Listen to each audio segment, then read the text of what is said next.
ఈరోజు సుప్రీంకోర్టు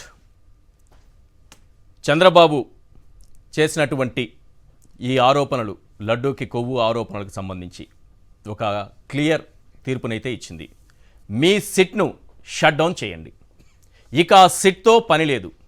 చంద్రబాబు ఒక స్టేట్మెంట్ ఇచ్చాక దానిపైన సిట్ వేసి విచారణ జరపమంటే వాస్తవాలు బయటకు వస్తాయా? అందుకే ఇండిపెండెంట్ సిట్ ఏర్పాటు చేస్తున్నాం.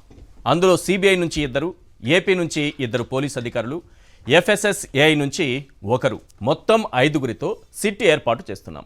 సిబిఐ డైరెక్టర్ పర్యవేక్షణలో ఈ టీం విచారణ జరుపుతుంది. ఇదే కదా వైవి సుబ్బారెడ్డి కోరుకుంది, ఇదే కదా సుబ్రహ్మణ్య స్వామి కోరుకుంది, ఇదే కదా కోటాను కోట్ల శ్రీవారి భక్తులు కోరుకుంది. అందుకే అనేది దేవుడు విన్నాడు, దేవుడు ఉన్నాడు అని. సోమవారం రోజు ప్రశ్నల మీద ప్రశ్నలతో చంద్రబాబును ఉక్కిరిబిక్కిరి చేసిన సుప్రీంకోర్టు శుక్రవారం రోజు కూడా వదిలిపెట్టలేదు. మొట్టికాయలపైన మొట్టికాయలు తల బొప్పి కట్టేలా సుత్తితో ఠపీ ఠపీ ఠపీమని కొట్టి మరీ ప్రశ్నించింది. అసలు ఆట ఇప్పుడే మొదలైంది. భగవంతుణ్ణి రాజకీయాల్లోకి లాగితే ఏం జరుగుతుందో ఇకపైనే తెలిసి రానుంది. సెప్టెంబర్ 18న చంద్రబాబు తిరుమల శ్రీవారి లడ్డూలో జంతువుల కొవ్వు కలిసిందని చాలా సింపుల్గా చెప్పుకొచ్చారు. జగన్ పైకి నెట్టేయొచ్చని ఎప్పటిలానే తన తెలివితేటలు ప్రదర్శించారు. కానీ ఆయనకు తెలియని విషయం ఏంటంటే ఆయన లాగింది జగన్ను కాదు, స్వయంగా ఆ దేవదేవుడైన శ్రీ వెంకటేశ్వర స్వామిని. అందుకే బాబు డే 1 నుంచి అడ్డంగా బుక్ అవుతూనే ఉన్నారు. ఇప్పుడు ఆయన ఏర్పాటు చేసిన సిట్ గాల్లో కలిసిపోయింది. ఇక ఇండిపెండెంట్ సిట్ దర్యాప్తు చేయనుంది. స్వతంత్ర సిట్ను ఏర్పాటు చేస్తూ సుప్రీంకోర్టు తీసుకున్న నిర్ణయం మాత్రం కాదు, చంద్రబాబుకు వేసిన మొట్టికాయలపైన ఇప్పుడు దేశవ్యాప్తంగా చర్చ జరుగుతోంది. ముందుగా మొట్టికాయలేంటో ఒక్కసారి చూద్దాం. ఇండిపెండెంట్ సిట్ దర్యాప్తు ఎలా ఉండబోతోంది, జంతువుల కొవ్వు బాబు మెడకే చుట్టుకోబోతోందా అన్న అంశాలను ఆ తర్వాత చర్చిద్దాం. ముందుగా మొట్టికాయల విషయాన్ని చూద్దాం. ఎస్, నెంబర్ 1 మొట్టికాయ. ఇది మొత్తం టాప్ 10 సుప్రీం మొట్టికాయలు మనం చూస్తున్నాం. జూలైలో ఎన్డీడీబీ రిపోర్టు వస్తే సెప్టెంబర్ వరకు ఏం చేశావు బాబు? ఇదే మొట్టికాయ నెంబర్ 1. నెంబర్ 2, కొవ్వు కలిసిందంటున్న లడ్డూలను ల్యాబ్లో టెస్ట్ చేయించావా బాబు? ఇదే మొట్టికాయ నెంబర్ 2. నెక్స్ట్, నెయ్యి రిజెక్ట్ చేశారని మీరే చెబుతున్నప్పుడు లడ్డూల్లో వాడే పరిస్థితి ఉంటుందా బాబు? ఇదే మొట్టికాయ నెంబర్ 3. ముఖ్యమంత్రి హోదాలో ఉన్నప్పుడు బాధ్యతగా ఉండాల్సిన అవసరం లేదా బాబు? ఇదే మొట్టికాయ నెంబర్ 4. కల్తీ నెయ్యిని లడ్డూల్లో వాడినట్లు ప్రాథమిక ఆధారాలు ఉన్నాయా బాబు? ఇదే మొట్టికాయ నెంబర్ 5. జంతువుల కొవ్వు కలిసిన నెయ్యి వాడారంటూ సెప్టెంబర్ 18 నాటి బాబు ప్రకటనకు ఆధారాలు ఉన్నాయా? ఇదే మొట్టికాయ నెంబర్ 6. కల్తీ నెయ్యి లడ్డూల్లో కలవనప్పుడు మీడియా ముందు ఎందుకు మాట్లాడావు బాబు? ఇదే మొట్టికాయ నెంబర్ 7. ఏఆర్ డైరీ సప్లై చేసిందంటున్న కల్తీ నెయ్యిని సెకండ్ ఒపీనియన్ ఎందుకు తీసుకోలేదు బాబు? ఇదే మొట్టికాయ నెంబర్ 8. ఇది కోటాను కోట్ల భక్తుల మనోభావాలకు సంబంధించిన అంశం. మీరే ఆరోపణలు చేసి మీరే సిట్టు వేసుకుంటే ఎలా బాబు? ఇదే మొట్టికాయ నెంబర్ 9. మీ రాజకీయాలకు కనీసం ఆ శ్రీ వెంకటేశ్వర స్వామినైనా దూరంగా పెట్టాలి కదా బాబు? ఇదే మొట్టికాయ నెంబర్ 10. ఇలా టాప్ 10 మొట్టికాయలు. ఇది ఈరోజు కాదు, సోమవారం నాడు వేసినటువంటి మొట్టికాయలు ఉన్నాయి, ఈరోజు వేసినటువంటి మొట్టికాయలు ఉన్నాయి. తల బొప్పి కట్టడంతో ఏమంటున్నారో తెలుసా? చంద్రబాబు నాయుడు గారు స్వయంగా టీడీపీకి సంబంధించి Telugu Desam party official social media ఎక్స్లో ఏం పోస్ట్ చేశారో తెలుసా? జగన్కు షాక్, సుప్రీంకోర్టు షాక్ ఇచ్చింది, దొరికిపోయారు ఈ దొంగలు. మీ సిట్ అంటే సిట్టు, స్టాండ్ అంటే స్టాండు. ఒక స్టాండ్ లేని ఈ సిట్ ఎందుకని సుప్రీంకోర్టుకి వెళ్ళింది ఎవరు? వైవి సుబ్బారెడ్డి గారు. సుప్రీంకోర్టుకి వెళ్ళింది ఎవరు? సుబ్రహ్మణ్య స్వామి గారు. అలాగే స్వతంత్ర దర్యాప్తు సంస్థలు కావాలి, సెంట్రల్ ఏజెన్సీస్ రావాలి, ఇండిపెండెంట్ ఏజెన్సీస్ దర్యాప్తు జరపాలని కోరింది ఎవరు? వారు చెప్పినట్టుగానే జరిగింది కదా. మరి కోర్టు మొట్టికాయలు వేసింది ఎవరికో క్లియర్గా అర్థమవుతోంది కదా. రైట్, ఒక్కసారి ఈ మొట్టికాయల గురించి వైఎస్ జగన్ ఏం మాట్లాడారో ఒక్కసారి స్క్రీన్ పైన చూద్దాం ప్లీజ్. జంతువుల కొవ్వును సైతం వాడి లడ్డూలు తయారు చేసినట్టుగా, ఆ లడ్డూలను తిన్నట్టుగా, పంచిపెట్టినట్టుగా, తిన్నట్టుగా అసత్య ప్రచారంతో ఏదైతే ముఖ్యమంత్రి చంద్రబాబు నాయుడు గారు తిరుమల లడ్డును, వెంకటేశ్వర స్వామి విశిష్టతను, తిరుమల ప్రతిష్టను ఏ రకంగా అయితే తాను అపవిత్రం చేశాడో వాటి అన్నింటికి సంబంధించి గత కొద్ది రోజులుగా సాక్ష్య ఆధారాలతో సహా నేను చూపించడమే కాకుండా కోర్టులు సైతం చంద్రబాబు నాయుడు గారిని మొటిక్కాయలు వేసిన పరిస్థితులు గమనించాం. జంతువుల కొవ్వును సైతం వాడి లడ్డూలు తయారు చేసినట్టుగా, ఆ లడ్డూలను తిన్నట్టుగా, పంచిపెట్టినట్టుగా, తిన్నట్టుగా అసత్య ప్రచారంతో ఏదైతే ముఖ్యమంత్రి చంద్రబాబు నాయుడు గారు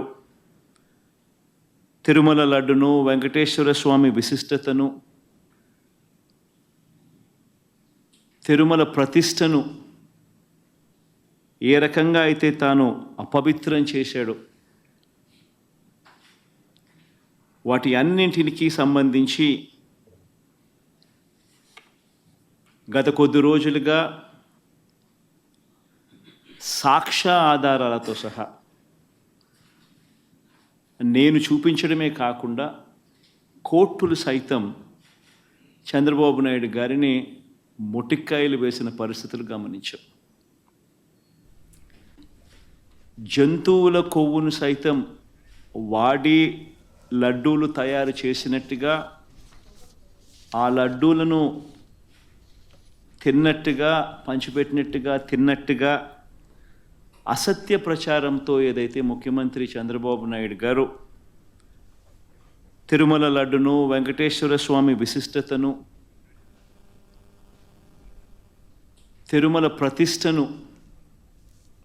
ఏ రకంగా అయితే తాను అపవిత్రం చేశాడో వాటి అన్నింటికి సంబంధించి గత కొద్ది రోజులుగా సాక్ష్య ఆధారాలతో సహా నేను చూపించడమే కాకుండా కోర్టులు సైతం చంద్రబాబు నాయుడు గారిని మొటిక్కాయలు వేసిన పరిస్థితులు గమనించాం. ఒక తప్పును కప్పిపుచ్చుకోవడానికి మరో తప్పు చేసినట్టుగా, ఒక అబద్ధాన్ని కప్పిపుచ్చుకోవడానికి మరో అబద్ధం చెప్పినట్టుగా, ఒక పాపాన్ని కప్పిపుచ్చుకోవడానికి చంద్రబాబు మరో పాపం మీద పాపం చేసుకుంటూ అనేక పాపాలు చేస్తున్నారా? సుప్రీంకోర్టుకు వెళ్ళిందెవరు? ఈ సిట్ వద్దని చెప్పిందెవరు? స్వతంత్ర దర్యాప్తు సంస్థతో విచారణ జరిపించాలని కోరిందెవరు? ఇప్పుడు సిట్ రద్దయిందా లేదా? ఇండిపెండెంట్ సిట్ ఏర్పాటైందా లేదా? మరి షాక్ ఎవరికి? చంద్రబాబుకి, అలాగే ఆయనకు వంతపాడిన వారికి. ఇండిపెండెంట్ ఏజెన్సీ విచారణ జరిపితే ముందుగా చంద్రబాబునే పిలిచి విచారణ చేయాలి. మరి అది జరుగుతుందా? ఈ అంశాలపైన మనం మాట్లాడదాం. ముందుగా డాక్టర్ బాలగారు, ఏం సార్ ఈరోజు సుప్రీంకోర్టు తీసుకున్నటువంటి డెసిషన్ అంటే ఆల్మోస్ట్ మీరు నిన్న ఇదే వేదికలో ఇదే బిగ్ క్వశ్చన్లో ఇదే డిబేట్లో పాల్గొంటూ ఇలాంటి రిజల్ట్ వచ్చే అవకాశం ఉంది అంటే ఇమీడియట్గా రేపే రాకపోవచ్చు, కానీ వాయిదా పడ్డా సరే అది వచ్చే అవకాశం, ఇలా ఉండే అవకాశం ఉందని చెప్పారు. మరి చంద్రబాబు నాయుడు గారేమో వాళ్ళ టీడీపీ అఫీషియల్ సోషల్ మీడియా ఏమో విపరీతంగా జగన్కి షాక్, వైవి సుబ్బారెడ్డికి షాక్, మొట్టికాయల మీద మొట్టికాయలు, అందరికీ ఎవరు ధర్మారెడ్డికి, కరుణాకర్ రెడ్డికి, అందరికీ ఇంకా అయిపోయింది వీళ్ళ జీవితాలని పెట్టేశారు.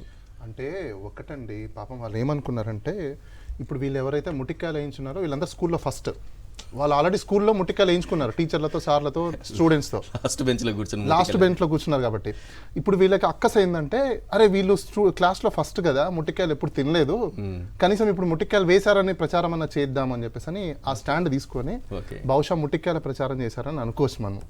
అంటే ఎందుకు అంటున్నానంటే ఇప్పుడు నేను ఇక్కడ ముట్టకాయలు జనరల్ ఎక్కడ తింటారు? చిన్నప్పుడు స్కూల్లో తప్పులు చేసినప్పుడు టీచర్ ముట్టకాయలు వేస్తారు, లేదు టీచర్ వేయకపోతే ఎందుకులే అని చెప్పేసి అని మన పక్కన ఉన్న ఫ్రెండ్స్తోనో అరే నువ్వు బాగా చదివావు కదా, నువ్వు ఆన్సర్ కరెక్ట్ చెప్పావు, ముట్టకాయలు వేయరా అంటారు, లేదంటే చెంపదెబ్బలు వేయరా అంటారు. So at the same time వాళ్ళు కూడా అలానే బిహేవ్ చేస్తున్నారు అనమాట. అంతకుమించి నిన్న చర్చలో మనం ఇదే చర్చించుకున్నాం.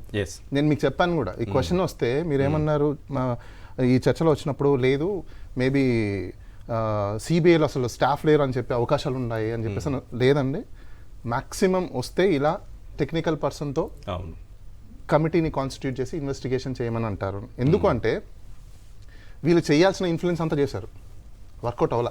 చేశారా? చేయాల్సిన ఇన్ఫ్లుయెన్స్ అంతా ఇంత కదా, అంతా చేశారు.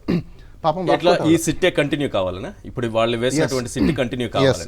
దానికి నాకేంటంటే ఒక చిన్న ఇది చెప్తాను. తుషార్ మెహతా గారు ఒక మాట ఏదో అన్నారు, అక్కడ నేను అక్కడికి వస్తున్నా. మార్నింగ్ ఓపెనింగ్ స్టేట్మెంటే సాలిసిటర్ జనరల్ సెంట్రల్ గవర్నమెంట్కి సంబంధించిన రోల్ లేదు, కాకపోతే కోర్ట్ ఆయనకి రోల్ ఇచ్చింది.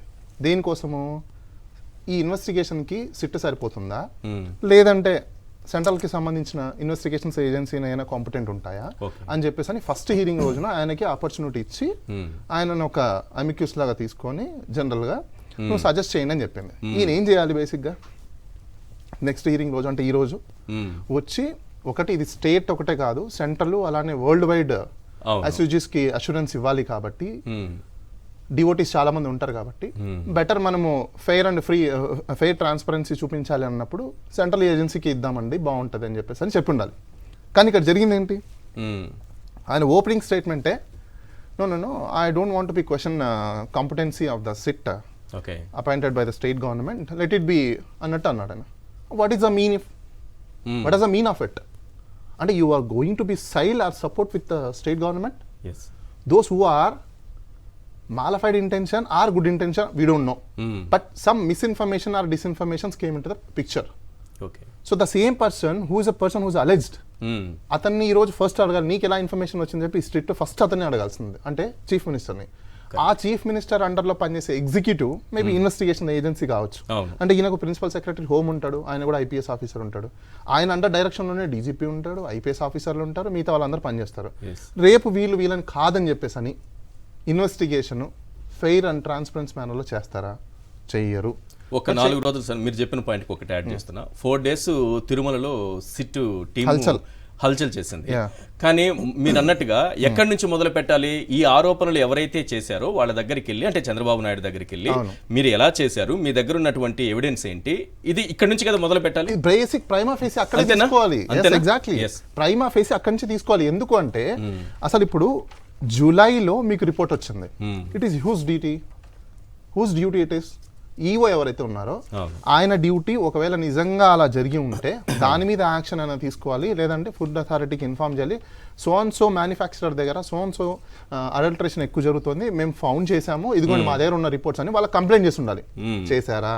ఓకే, చేయాలా? పోనీ మీ దగ్గర వచ్చిన తర్వాత మీ రిపోర్ట్ని మీరు కన్సర్న్, ఇప్పుడు మీరు ఈవోగా ఉన్నారు, ఈవోగా ఉన్నప్పుడు మీరు ఇది వేలాది లక్షలాది కోట్లాది మంది ప్రజలకు సంబంధించిన అంశం, మీరు ఈ రిపోర్ట్ని దాన్ని రెక్టిఫై చేసుకోవాలి. ఎందుకు పొలిటికల్ మోటివేటివ్తో ఈ రిపోర్ట్ని బయట రిలీజ్ చేశారు? ఒక గవర్నమెంట్ ప్రోగ్రామా పొలిటికల్ ప్రోగ్రామా తెలియదు. 100 రోజుల ప్రోగ్రామ్ దాంట్లో ఈ టాపిక్ని ఎందుకు తీసుకురావాల్సి వచ్చింది? అంటే మీకు వరదలు అయిపోయిన తర్వాత కూడా చాలా డేస్ గ్యాప్ వచ్చింది కదా, మరి అప్పుడంతా ఎందుకు తీసుకురాలేదు? ఎన్నో మీటింగ్స్ పెట్టారు కదా, అప్పుడంతా ఎందుకు రాలేదు? ఏ ఇంటెన్సిటీతో మీరు బయటికి తీసుకురావాలనుకున్నారు?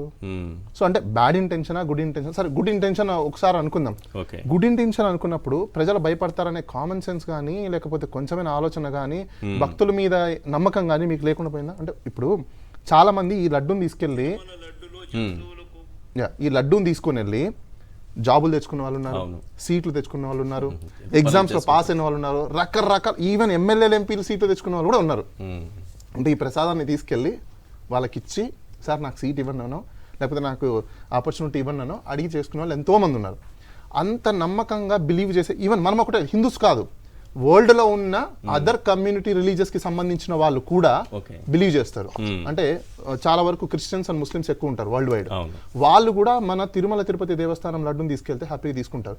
మీరు చైనా వెళ్ళండి, తైవాన్ వెళ్ళండి, హాంకాంగ్ వెళ్ళండి, బంగ్లాదేశ్ వెళ్ళండి, ఎక్కడికి వెళ్ళినా కూడా దాన్ని యాక్సెప్ట్ చేస్తారు. అలాంటి నమ్మకం ఉన్న ఒక ప్రసాదాన్ని మనము ఇలాంటి వేగ్ అలిగేషన్స్ని, వేగ్ ఇన్ఫర్మేషన్స్ని సొసైటీలో త్రో చేస్తున్నాం అన్నప్పుడు ఎంత కాన్షియస్గా ఉండాలి? ఇప్పుడు ఈ ఇండిపెండెంట్ ఏజెన్సీ దర్యాప్తులో ఏం జరుగుతుంది అనుకుంటున్నారు? ఎక్కడి నుంచి? I don't think so. మళ్ళీ దీంట్లో ఇంటర్వ్యూన్ అప్లికేషన్స్ అయితే ఫైల్ అయ్యే అవకాశాలు అయితే ఉంటాయి, నో డౌట్ అందులో. ఎందుకంటే ఈవెన్ ఒకవేళ ఫైల్ చేస్తే నాకు తెలిసిన నేను కూడా ఫైల్ చేయొచ్చు, లేకపోతే నాకు సంబంధించిన నా కొలీగ్స్ కూడా చేసి ఉండొచ్చు. ఎందుకంటే నేను కూడా భక్తున్నా. ఓకే, ఇప్పుడు ఫెయిర్ ఇన్వెస్టిగేషన్ జరుగుతుందా లేదా అనే దానికి ప్రతి భక్తుడికి దీంట్లో రైట్ ఉంది. ఇన్వెస్టిగేషన్ ఏం జరుగుతుందని వాళ్ళు కూడా చూసే అవకాశాలు ఉంటాయి, మానిటర్ చేసే అవకాశాలు ఉంటాయి. కాబట్టి రేపు ఫర్ ఎగ్జాంపుల్ డే స్టార్ట్ అయింది, 1 month లోపల స్టేటస్ ఏంటని చెప్పి ఎవరైనా అడగచ్చు. ఎందుకంటే అది భక్తులకు సంబంధించిన అంశము. వీళ్ళ ఇన్వెస్టిగేషన్ ఎక్కడి నుంచి మొదలు పెట్టారే మీరు ఇంకోసారి ఆర్డర్లో ఒకసారి చదివితే మీకు చదివి వినిపిస్తాను నేను. ఫస్ట్ కొన్ని ఇంపార్టెంట్ పాయింట్స్వి.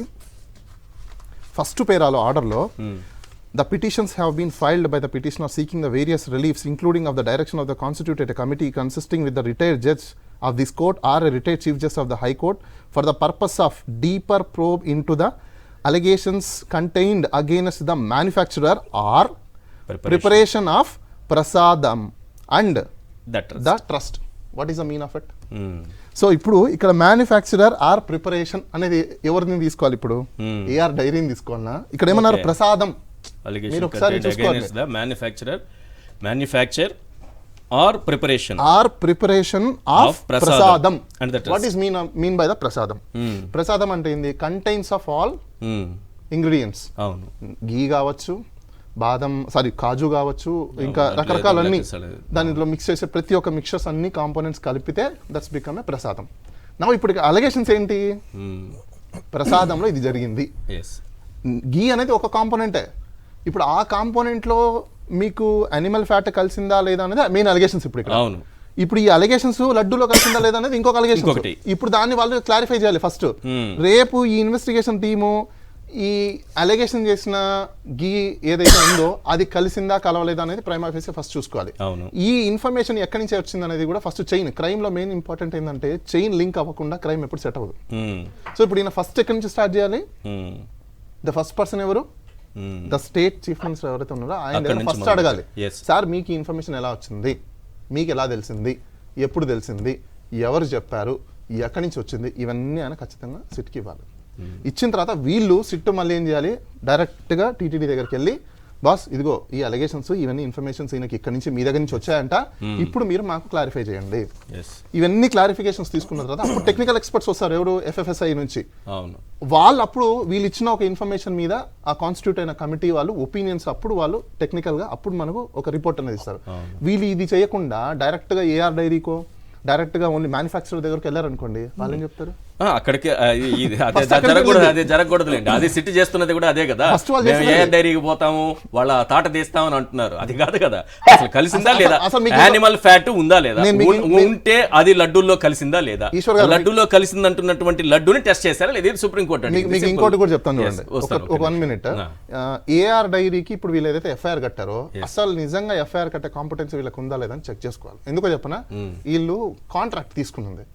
ఈ కాంట్రాక్ట్ వాళ్ళ కండిషన్స్ ఏంటి? నా ప్రోడక్ట్ నేను డెలివరీ చేసే ప్రోడక్ట్ మీ కండిషన్స్కి మీట్ అయితే రిసీవ్ చేసుకుంటారు, మీట్ అవ్వకపోతే రెఫ్యూజ్ చేస్తారు. రైట్? రెఫ్యూజ్ చేసిన దాంట్లో మీకు ఎక్కడన్నా కొన్ని డెలిబరేట్ ఇట్లాంటి అడల్టరేషన్స్ కనిపిస్తే మీరు ఎవరికి రిపోర్ట్ చేయాలి? ఫుడ్ అథారిటీకి రిపోర్ట్ చేయాలి. మీరు చేసింది ఏంటి? క్రైమ్ కట్టారు. అసలు మెయింటైన్ అవుతారు లేదు చూసుకోండి. రైట్. పెంటపాటి పుల్లారావు గారు, గుడ్ ఈవినింగ్ సార్. చెప్పండి. Good evening. Good evening. ఏంటి ఏం జరగబోతుంది అనుకుంటున్నారు? ఇండిపెండెంట్ ఏజెన్సీ దర్యాప్తులోకి దిగితే ప్రధానంగా తేల్చాల్సిన అంశం, సిట్ మీద నమ్మకం లేకుండా మాకు స్వతంత్ర దర్యాప్తు సంస్థ కావాలని అడిగారు, పిటిషన్ వేశారు సుబ్బారెడ్డి గారు కానీ లేకపోతే సుబ్రహ్మణ్య స్వామి కానీ, ఇంకొక 2-3 పిటిషన్లు ఏవో ఉన్నాయి. ఇప్పుడు ఇది వచ్చిన తర్వాత అసలు నెయ్యిలో జంతువుల కొవ్వు కలిసిందా లేదా? ఒకవేళ కలిసిన నెయ్యి తిరిగి వెళ్ళిపోయిందా, లోపలికి వెళ్ళిందా? వెళితే ఎలా వెళ్ళింది? లడ్డూలో కలిసిందా? లడ్డూలో కలిస్తే దాన్ని టెస్ట్ చేశారా? చాలా కీలకమైన ప్రశ్నలు అడిగింది సుప్రీంకోర్టు కూడా. వీటన్నిటికీ ఆన్సర్ వస్తుంది అనుకుంటున్నారా? అంటే ఆన్సర్ వస్తుంది, కానీ చాలా నెలల తర్వాత ఆన్సర్ వస్తుంది. ఇప్పుడు ఇది క్విక్ గా రేపు 15 రోజులు 10 రోజులు ఫాస్ట్ ట్రాక్ మాత్రం అవ్వదు కదా. ఇంకా ఇది టైం బాగుండే సుప్రీంకోర్టు ఏం లేదు కదా సార్. ఇది మనం ఎవరైనా ఆ లడ్డు టేస్ట్ చేయాలంటే మరి 6 నెలలు పడుతుందో సంవత్సరం పడుతుందో నాకు తెలియదు ఇంకా. ఎందుకంటే ఇది చాలా టైం. ఇంకా ఇది నా వ్యూ ఏంటంటే ఇది మెయిన్ పేజెస్ నుంచి ఇష్యూ వెళ్ళిపోతారు. మెయిన్ పేజెస్ మీడియా నుంచి వచ్చేసి, ఎందుకంటే ఈ ఫామ్ చేయాలి కమిటీ ఫామ్ చేసాక రూల్స్ ఏంటి, ఇష్యూస్ ఏంటి, అవి ఒప్పుకున్నారా లేదా, పైకి కిందకి వెళ్ళటం, తర్వాత ఎలాగే మనుషులు పిలవాలా, కంప్లైనెంట్స్ పిలవాలా, పబ్లిక్ అడగాల. ఆటోమేటిక్ గా ఇది టైం పడుతుంది. ఎక్స్పాండ్ చేస్తారా, రూల్స్ రెఫరెన్స్ టర్మ్స్ ఏంటి, టర్మ్స్ ఆఫ్ రెఫరెన్స్ ఏంటి అని బయటకు వచ్చాక. బట్ ఎనీ ఈవెంట్ ఏంటంటే ఇది తప్పకుండా ఒక టైం మాత్రం పడతాయి. అప్పుడే వచ్చేది ఏం లేదు. తొందరగా సిట్ వెళ్ళిపోయి 10 రోజుల్లో 15 రోజుల్లో ఫైల్ పెట్టేసి అరెస్ట్ అయ్యి ఉండవు. ఇంకా అది ఎంత ప్రయత్నం చేసినా మళ్ళీ ఆ రిపోర్ట్ రాసాక, ఆ సిబిఐ ఫైనలైజ్ చేశాక, ఆ రిపోర్ట్ వెళ్ళి సుప్రీంకోర్టుకి ఇచ్చాక, ఆ రిపోర్ట్ మళ్ళీ వాళ్ళు ఎగ్జామిన్ చేస్తారు, ఎవరో ఎక్స్పర్ట్స్కి ఇస్తారా ఏంటి, ఇప్పుడు ఇందాక మిత్రుడు చెప్పినట్టుగా మధ్యన ఐఏఎస్ ఇంటర్లొక్యూటరీ అప్లికేషన్స్ అంటే అది పోలేదు. చేస్తే చాలా ఇది కొంచెం పెద్ద కథలాగా కనపడుతుంది. ఇంకా అది డీరేల్ అవ్వండి. ఒరిజినల్ గా ఏమనుకున్నారంటే ఆ స్ట్రిక్ట్ ఏదో స్టేట్ లో పెట్టేస్తాం, పరిగెత్తుకుని ఇచ్చేస్తారు, అది ఫెయిల్ అయింది. దీని ఏమంటారు ఎఫెక్ట్స్ ఏమిటి, పరిణామాలు ఏంటి, కరెక్ట్ గా చేశారు కదా, అది వేరే స్టోరీ. తప్పకుండా మనకి ఇది టైం కన్జ్యూమింగ్ ప్రాసెస్ అయిపోయింది. ఈ రిజల్ట్ ఎలాగ వస్తుంది, రేపు వస్తుందా? ఇప్పుడు ఇంకో విషయం కూడా, ఇప్పుడు సిబిఐ జాయింట్ డైరెక్టర్ లెవెల్లో వేస్తారనే భావిస్తున్నా. ఏమన్నా ఇప్పుడు ఆల్రెడీ అనౌన్స్ చేస్తే చేస్తారు. సో స్టేట్ గవర్నమెంట్ కూడా వాళ్ళకంటే కొంచెం తక్కువ సీనియారిటీ వాళ్ళు వేయాలి. ఎందుకంటే సిబిఐ ప్రెజైడ్ చేస్తుంది కాబట్టి. సిబిఐ డైరెక్టర్ వచ్చి కూర్చోడు కదా, ఈ 6 నెలలో 10 నెలలో ఇంకా పళ్ళని మానుకొని ఇక్కడికి వచ్చి కూర్చోడు కదా, ఎవరన్నా వేస్తారు. అది ఇద్దరికి సరిపడాలి, ఈ సీనియారిటీ సరిపడాలి. ఎంత చాలా కొంచెం టైం కన్జ్యూమింగ్. వాళ్ళు చిన్న విషయం చెప్తున్నా, సుప్రీం కోర్టు ఎప్పుడు మీరు వెళ్తే మీకు ఇమీడియట్ జస్టిస్ వస్తుంది అని మాత్రం అనుకోవటం కరెక్ట్ కాదు. ఒకసారి స్టే ఇస్తారు. రెండోది, మీకు నెలల క్రితం బెంగాల్లో మెడికల్ కాలేజ్లో జరిగిన మర్డరు, ఆ లేడీ డాక్టర్ని అంతా మనం వినగానే సుప్రీం కోర్టు అదే నోటీస్ ఇచ్చేసి హడావి చేసింది కదా, అందరిని తీసుకుంటా. ఆఖరికి ఏమి ఇచ్చింది ఆర్డరు, ఇలా చేయండి అలా చేయండి అన్నది. గవర్నమెంట్ మీద ఏదో ఇమీడియట్ గా హార్ట్ యాక్షన్ తీసుకుంటా, తీసుకోలేదు. ఇప్పుడు సుప్రీంకోర్టు ఏం చేస్తుందంటే జరిగేది వాళ్ళు స్టే చేసినట్టుగా చేశారు, ఆ సిట్టని తీశారు, ఇది పెట్టారు, స్లోగా వెళ్ళమన్నారు, వెళ్తా ఉంటారు. ఇంకా ఇది ఆ ప్రాసెస్ లో వెళ్తారు. సార్, నేను ఒక విషయం తెలుసుకోవాలనుకుంటున్నాను మీ నుంచి. చంద్రబాబు నాయుడు గారు ఎప్పుడైతే జంతువుల కొవ్వు కలిసింది లడ్డూల్లో అన్నప్పటి నుంచి ఒక పెద్ద వివాదం మొదలైంది కదా. తర్వాత ఈఓ స్టేట్మెంటు అవి చూసాం, అక్కడెక్కడ మనకు కనపడలేదు. ఈ రిపోర్టుల్లో యానిమల్ ఫ్యాట్ కనపడలేదు. కానీ దేశం మొత్తం కూడా పెద్ద వివాదంగా మారి తర్వాత చంద్రబాబు నాయుడు గారు సిట్టి ఏర్పాటు చేసుకోవడం, ఇవన్నీ జరిగిన తర్వాత ఈ అబ్జర్వేషన్కి జగన్మోహన్ రెడ్డి గారు ప్రధానమంత్రి కూడా ఒక లెటర్ రాశారు ఈ మధ్యలోనే. నా క్వశ్చన్ ఏంటంటే, ఈ మొత్తం విషయాన్ని, వివాదాన్ని కేంద్రం ఎలా చూస్తోంది, సెంట్రల్ బీజేపీ ఎలా చూస్తోంది, మీ అబ్జర్వేషన్ ఏంటి? వాళ్ళు దీన్ని ఏ రకంగా సీరియస్గా ఉన్నారా, ఉంటే ఏ విధంగా ఉన్నారు? మీరు ఢిల్లీలో ఉంటారు కాబట్టి. Very good question. Central BJP, అక్కడ మిత్రులు ఎవరు బీజేపీ వాళ్ళు ఉన్నారో లేదో నాకు తెలియదు. అన్ని రాష్ట్రాల్లో నేను చెప్తున్నా, కొంచెం మీరు అడిగిన ప్రశ్నకి నేను బయటికి వెళ్ళానని you must allow me, permission ఇవ్వండి. అన్ని రాష్ట్రాల్లో మా గుళ్ళు ఇచ్చేయాలి, మా హిందూస్కి ఇచ్చేయాలి అని కేకలు పెట్టేవాళ్ళు మన రాష్ట్రంలో మాట్లాడట్లేదు, సైలెంట్ గా ఉన్నారు. నేను అన్ని చోట్ల ఎత్తుతున్నా. తమిళనాడులో 70,000 గుళ్ళు ఉన్నాయి, హిందూస్కి ఇచ్చేయాలి, అక్కడ ఇచ్చేయాలి, ఇక్కడ ఇచ్చేయాలి అని చెప్పేది సైలెంట్ అయిపోయారు. ఎందుకంటే వాళ్ళు ఇటు వెళ్తాదా అటు వెళ్తాదా కేర్ఫుల్ గా చూస్తున్నారు. బీజేపీ కూడా ఆంధ్రప్రదేశ్లో ఆ ప్రెసిడెంట్ వాళ్ళు కొన్ని రోజులు చాలా గట్టిగా మాట్లాడారు, వాళ్ళు మళ్ళీ సైలెంట్ అయిపోయాయి. ఎందుకంటే ఇంకా క్రెడిబిలిటీ, ఇప్పుడు నేను చెప్పేది మీరనే నేనవునే ఏ పార్టీ అవునే, క్రెడిబిలిటీ కొద్దిగా దెబ్బతిన్నాక చాలా ఇది పబ్లిక్ లో ఇమేజ్ లో పూర్వంలాగా ఒక న్యూస్ పేపర్ రావటం, ఆ న్యూస్ పేపర్ కనపడకపోతే న్యూస్ లేదనుకోవటం కాదు కదా. 24 గంటలు మీడియా ఉన్నది కదా, నేను చెప్పింది దాచుకోలేను కదా. సో సైలెంట్ అయిపోయారు అందరూ. సెంట్రల్ గవర్నమెంట్ ఏంటంటే ఫ్రాంక్ గా చెప్పాలంటే ఇది ఒక నేను అనేవాడు న్యూసెన్స్ గా ఉంటుంది. ఏంటి ఇది అడావిట్ చేసుకుంటున్నారు, మళ్ళీ తీసుకొచ్చారు. ఆ ఏదో సాలిసిటర్ జనరల్ పాపం ఆయన ఏం చెప్తాడు, వ్యతిరేకం చెప్పలేడు కదా అక్కడ, చెప్పలేరు. చెప్పారు కూడా. అంటే కేంద్రం ఆలోచన నేను అదే చెప్తాను, మధ్య మార్గంలో మాట్లాడారా, కేంద్రం ఆలోచన చెప్పారా ఆయన? అదే ఆయన చాలా టాలెంటెడ్ మ్యాన్, తుషార్ మేతా అనుకుంటున్నా, వెరీ టాలెంటెడ్ మ్యాన్. మాకు చిన్న 2-3 అవకాశాలు వచ్చినాయి పిఐఎల్ వేసినప్పుడు. మా నైస్ పర్సన్, మళ్ళీ అంతా మర్యాద. కానీ అతను ఏదో ఒక చిలక చెప్పినట్టుగా చెప్పాడు, అది కావాలి ఇది కావాలి ఇది కావాలి అన్నారు, ఊరుకొని వెళ్ళిపోయాడు. సో ఇప్పుడు మళ్ళీ చూడాలంటే నేను ఈ మాట వాడుతున్నా భక్తులందరికీ కొంచెం కోల్డ్ స్టోరేజ్ లో వెళ్ళేది లేదు.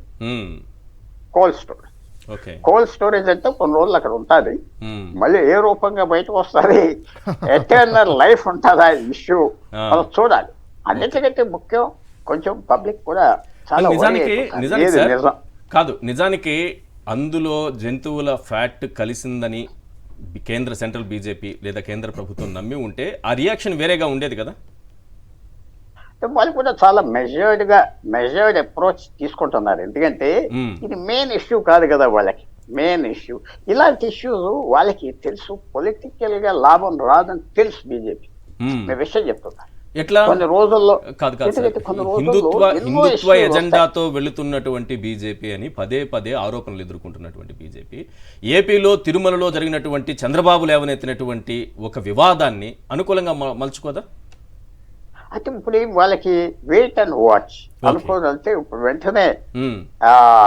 నథింగ్ హెస్ కమ్ అవుట్ కదా, ఇంకా ఏం రాలేదు. They wait and watch. అక్కడ వాళ్ళకి కావాల్సిన ప్రభుత్వం, పార్ట్నర్ ప్రభుత్వం ఉన్నారు కాబట్టి ఇంటర్ఫియర్ అదే, నా క్వశ్చన్ కూడా అదే. పార్ట్నర్ ప్రభుత్వము ఎన్డీఏలో ఉన్నటువంటి టీడీపీ ప్రభుత్వం లేకపోతే ఎన్డీఏ ప్రభుత్వం ఉన్నప్పుడు చంద్రబాబు నాయుడు లాంటి ముఖ్యమంత్రి స్థాయిలో ఉన్న వ్యక్తి మాట్లాడినప్పుడు కూడా కేంద్రం లేదా ఎన్డీఏ పెద్దలు కూడా సైలెంట్ గానే ఉన్నారు. ఆల్మోస్ట్ అంటే ఒకరిద్దరు ఏదో స్టేట్మెంట్స్ ఇచ్చి ఆల్మోస్ట్ సైలెంట్ గా ఉన్నారు. అంటే ఇది వాస్తవం కాదు, దీంట్లోకి ఎందుకు వేలు పెట్టడం అని వెనక్కున్నారా ఏంటనేది నా ప్రశ్న. కాదు, వాళ్ళు వాచ్ చేస్తున్నారు. వాళ్ళు ఫ్రాంక్ గా చెప్పాలంటే కొంచెం వాళ్ళకి అంత ఇంట్రెస్ట్ ఉన్నదా ఆంధ్రప్రదేశ్ విషయాల్లో? ఫ్రాంక్ గా చెప్తున్నా కొద్దిగా బలం ఉన్నది. అదేదో వాళ్ళు వీళ్ళు టికెట్లు తెచ్చుకున్నారు, గెలిచారు, బాగానే ఉన్నది. ఇదేమో ఇట్స్ ఎంటీ స్ట్రెంగ్త్, అదేం బలం కాదని వాళ్ళు పెద్ద పట్టించుకోరు. వాళ్ళు ఏదో వచ్చేస్తే మనకు లాభం వస్తాదంటే మళ్ళీ అందరూ వస్తారు. అవును, కొన్ని రోజులు పాపం నడ్డా గారు కూడా ఏదో నోటీస్ ఇచ్చారు ఆ లడ్డు గురించి, మళ్ళీ మాట్లాడలేదు. అవును, చూస్తారు కదా, మళ్ళీ ఇదేంటి అనుకుని తప్పుకున్నారు అందరూ. తప్పుకున్నారు. So, ఏమో రేపు తప్పుకున్నారు. రేపు ఏదన్నా ఈ వాళ్ళు ఇండిపెండెంట్ సిట్ ద్వారా చంద్రబాబు నాయుడు గారు ఏమన్నా దొరికితే దాన్ని ఏమన్నా గట్టిగా పట్టుకుని చేతిలో పట్టుకుని రాష్ట్రాన్ని గుప్పెట్లోకి తెచ్చుకోవడం, చంద్రబాబు నాయుడిని గుప్పెట్లోకి తెచ్చుకోవడం లాంటివి ఏమైనా ఉంటాయేమో. ఈ లడ్డూలు తిని 3-4 సంవత్సరాలు అవినాయి కాబట్టి not fair of you to ask. ఆ లడ్డు ఏదో 4 సంవత్సరాలు అయిపోయింది. సో మంచి లడ్డూలు వస్తాయని ప్రజలందరూ ఆశిస్తున్నారు. ఇక మీదటైనా ఏదైనా. బట్ సుప్రీం కోర్టు చేసింది ఏంటంటే చాలా స్టన్నింగ్ డెసిజన్. జంతువుల ఫ్యాట్ ఉన్నదా లేదా అన్నది కదా ఇంపార్టెంట్ ఇక్కడ. ఏమంటారు? జంతువుల ఫ్యాట్ కలిపారు అనేది చంద్రబాబు చేస్తున్న ఆరోపణ. ఇది కదా వాళ్ళు దానికి సుప్రీం కోర్టు జడ్జెస్ అన్నారు, నేనంటలేదు. 1వ తారీఖు కలిపేరు, నువ్వు ఎలాగంటున్నావు, ఇంకా రిపోర్ట్ రాలేదు కదా అన్నారు కదా. వాళ్ళు అన్న మాట నేనేదో ఇంటర్ప్రెట్ చేసి చెప్పట్లేదు. ప్రూఫ్ ఇంకా రిపోర్ట్ రాలేదు కదా, రాకముందే ఎలా చెప్పావు? తర్వాత నువ్వు ఆ నెయ్యిని ఎగ్జామిన్ చేసావు, లడ్డూలను ఎగ్జామిన్ చేసావా? లేదు కదా. అందరూ మాట్లాడతారు. వాళ్ళు చెప్పింది చాలా కొంచెం సీరియస్ మాటలు. ఎందుకంటే మన అందరు పాలిటిషియన్స్ కొంచెం సుప్రీం కోర్టు మంచి లాయర్లు వెళ్తే మేనేజ్ చేసుకోవచ్చు అనుకోవటం కరెక్ట్ కాదు. ఎందుకంటే ఆ లాయర్లు 10 కేసుల ముందు వెళ్తారు రోజు సుప్రీం కోర్టుకి. 10 మంది 20 బెంచెస్కి వెళ్తారు. వాళ్ళకి ఏం పవిత్రత లేదు, ఎక్స్క్లూజివ్ లేదు. కాబట్టి ఇది ఒక మంచి లెసన్, ఒక సెట్ బ్యాక్ అని మాత్రం నేను భావిస్తున్నాను. రైట్. సుప్రీంకోర్టు సూపర్ డెసిషన్ తీసుకుంది. స్వతంత్ర దర్యాప్తు సంస్థ ఒక ఇండిపెండెంట్ ఏజెన్సీతో విచారణ జరిపించాలి. చంద్రబాబు నాయుడు గారు చేసినటువంటి ఆరోపణలు కొవ్వు కలిసింది లడ్డూల్లో అంటూ ఆయన చేసినటువంటి అంశానికి సంబంధించి ఇప్పుడు స్వతంత్ర దర్యాప్తు సంస్థ విచారణలోకి దిగితే, రంగంలోకి దిగితే మొట్టమొదట చంద్రబాబు నాయుడు గారినే విచారించాలి.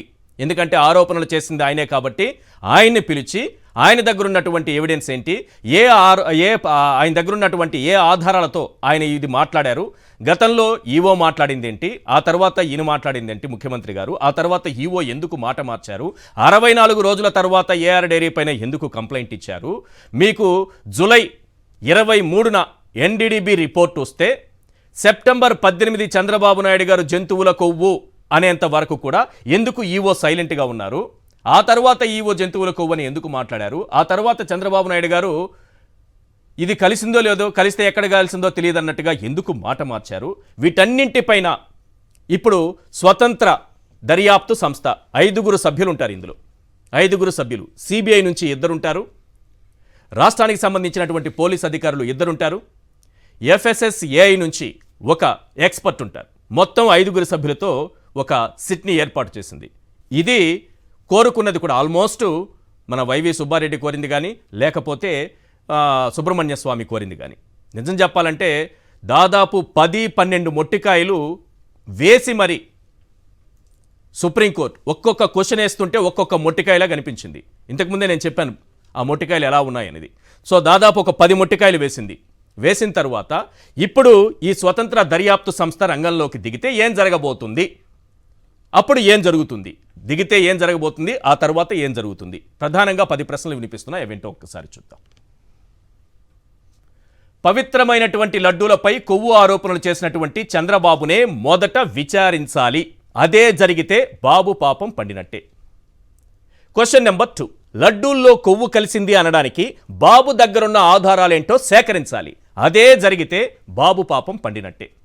Question number 3, NDDB report AR డైరీకి ఇచ్చిన షోకాజులో జంతువుల కొవ్వు ఎందుకు లేదో తేల్చాలి. అదే జరిగితే బాబు పాపం పండినట్టే. క్వశ్చన్ నెంబర్ 4, జూలై 23న వెజిటబుల్ ఫ్యాట్ కలిసిందన్న టీటీడీ ఈవో స్టేట్మెంట్ను ఎవిడెన్స్గా తీసుకోవాలి. అదే జరిగితే బాబు పాపం పండినట్టే. క్వశ్చన్ నెంబర్ 5, నెయ్యిలో వెజిటబుల్ ఫ్యాట్ అన్న ఈవో సెప్టెంబర్ 20న ఎందుకు మాట మార్చారో దర్యాప్తులో తేల్చాలి. అదే జరిగితే బాబు పాపం పండినట్టే. క్వశ్చన్ నెంబర్ 6, ఎన్డీడీబీ రిపోర్ట్ వచ్చిన 64 రోజుల వరకు టీటీడీ ఎందుకు పోలీస్ కంప్లైంట్ ఇవ్వలేదో తేల్చాలి. అదే జరిగితే బాబు పాపం పండినట్టే.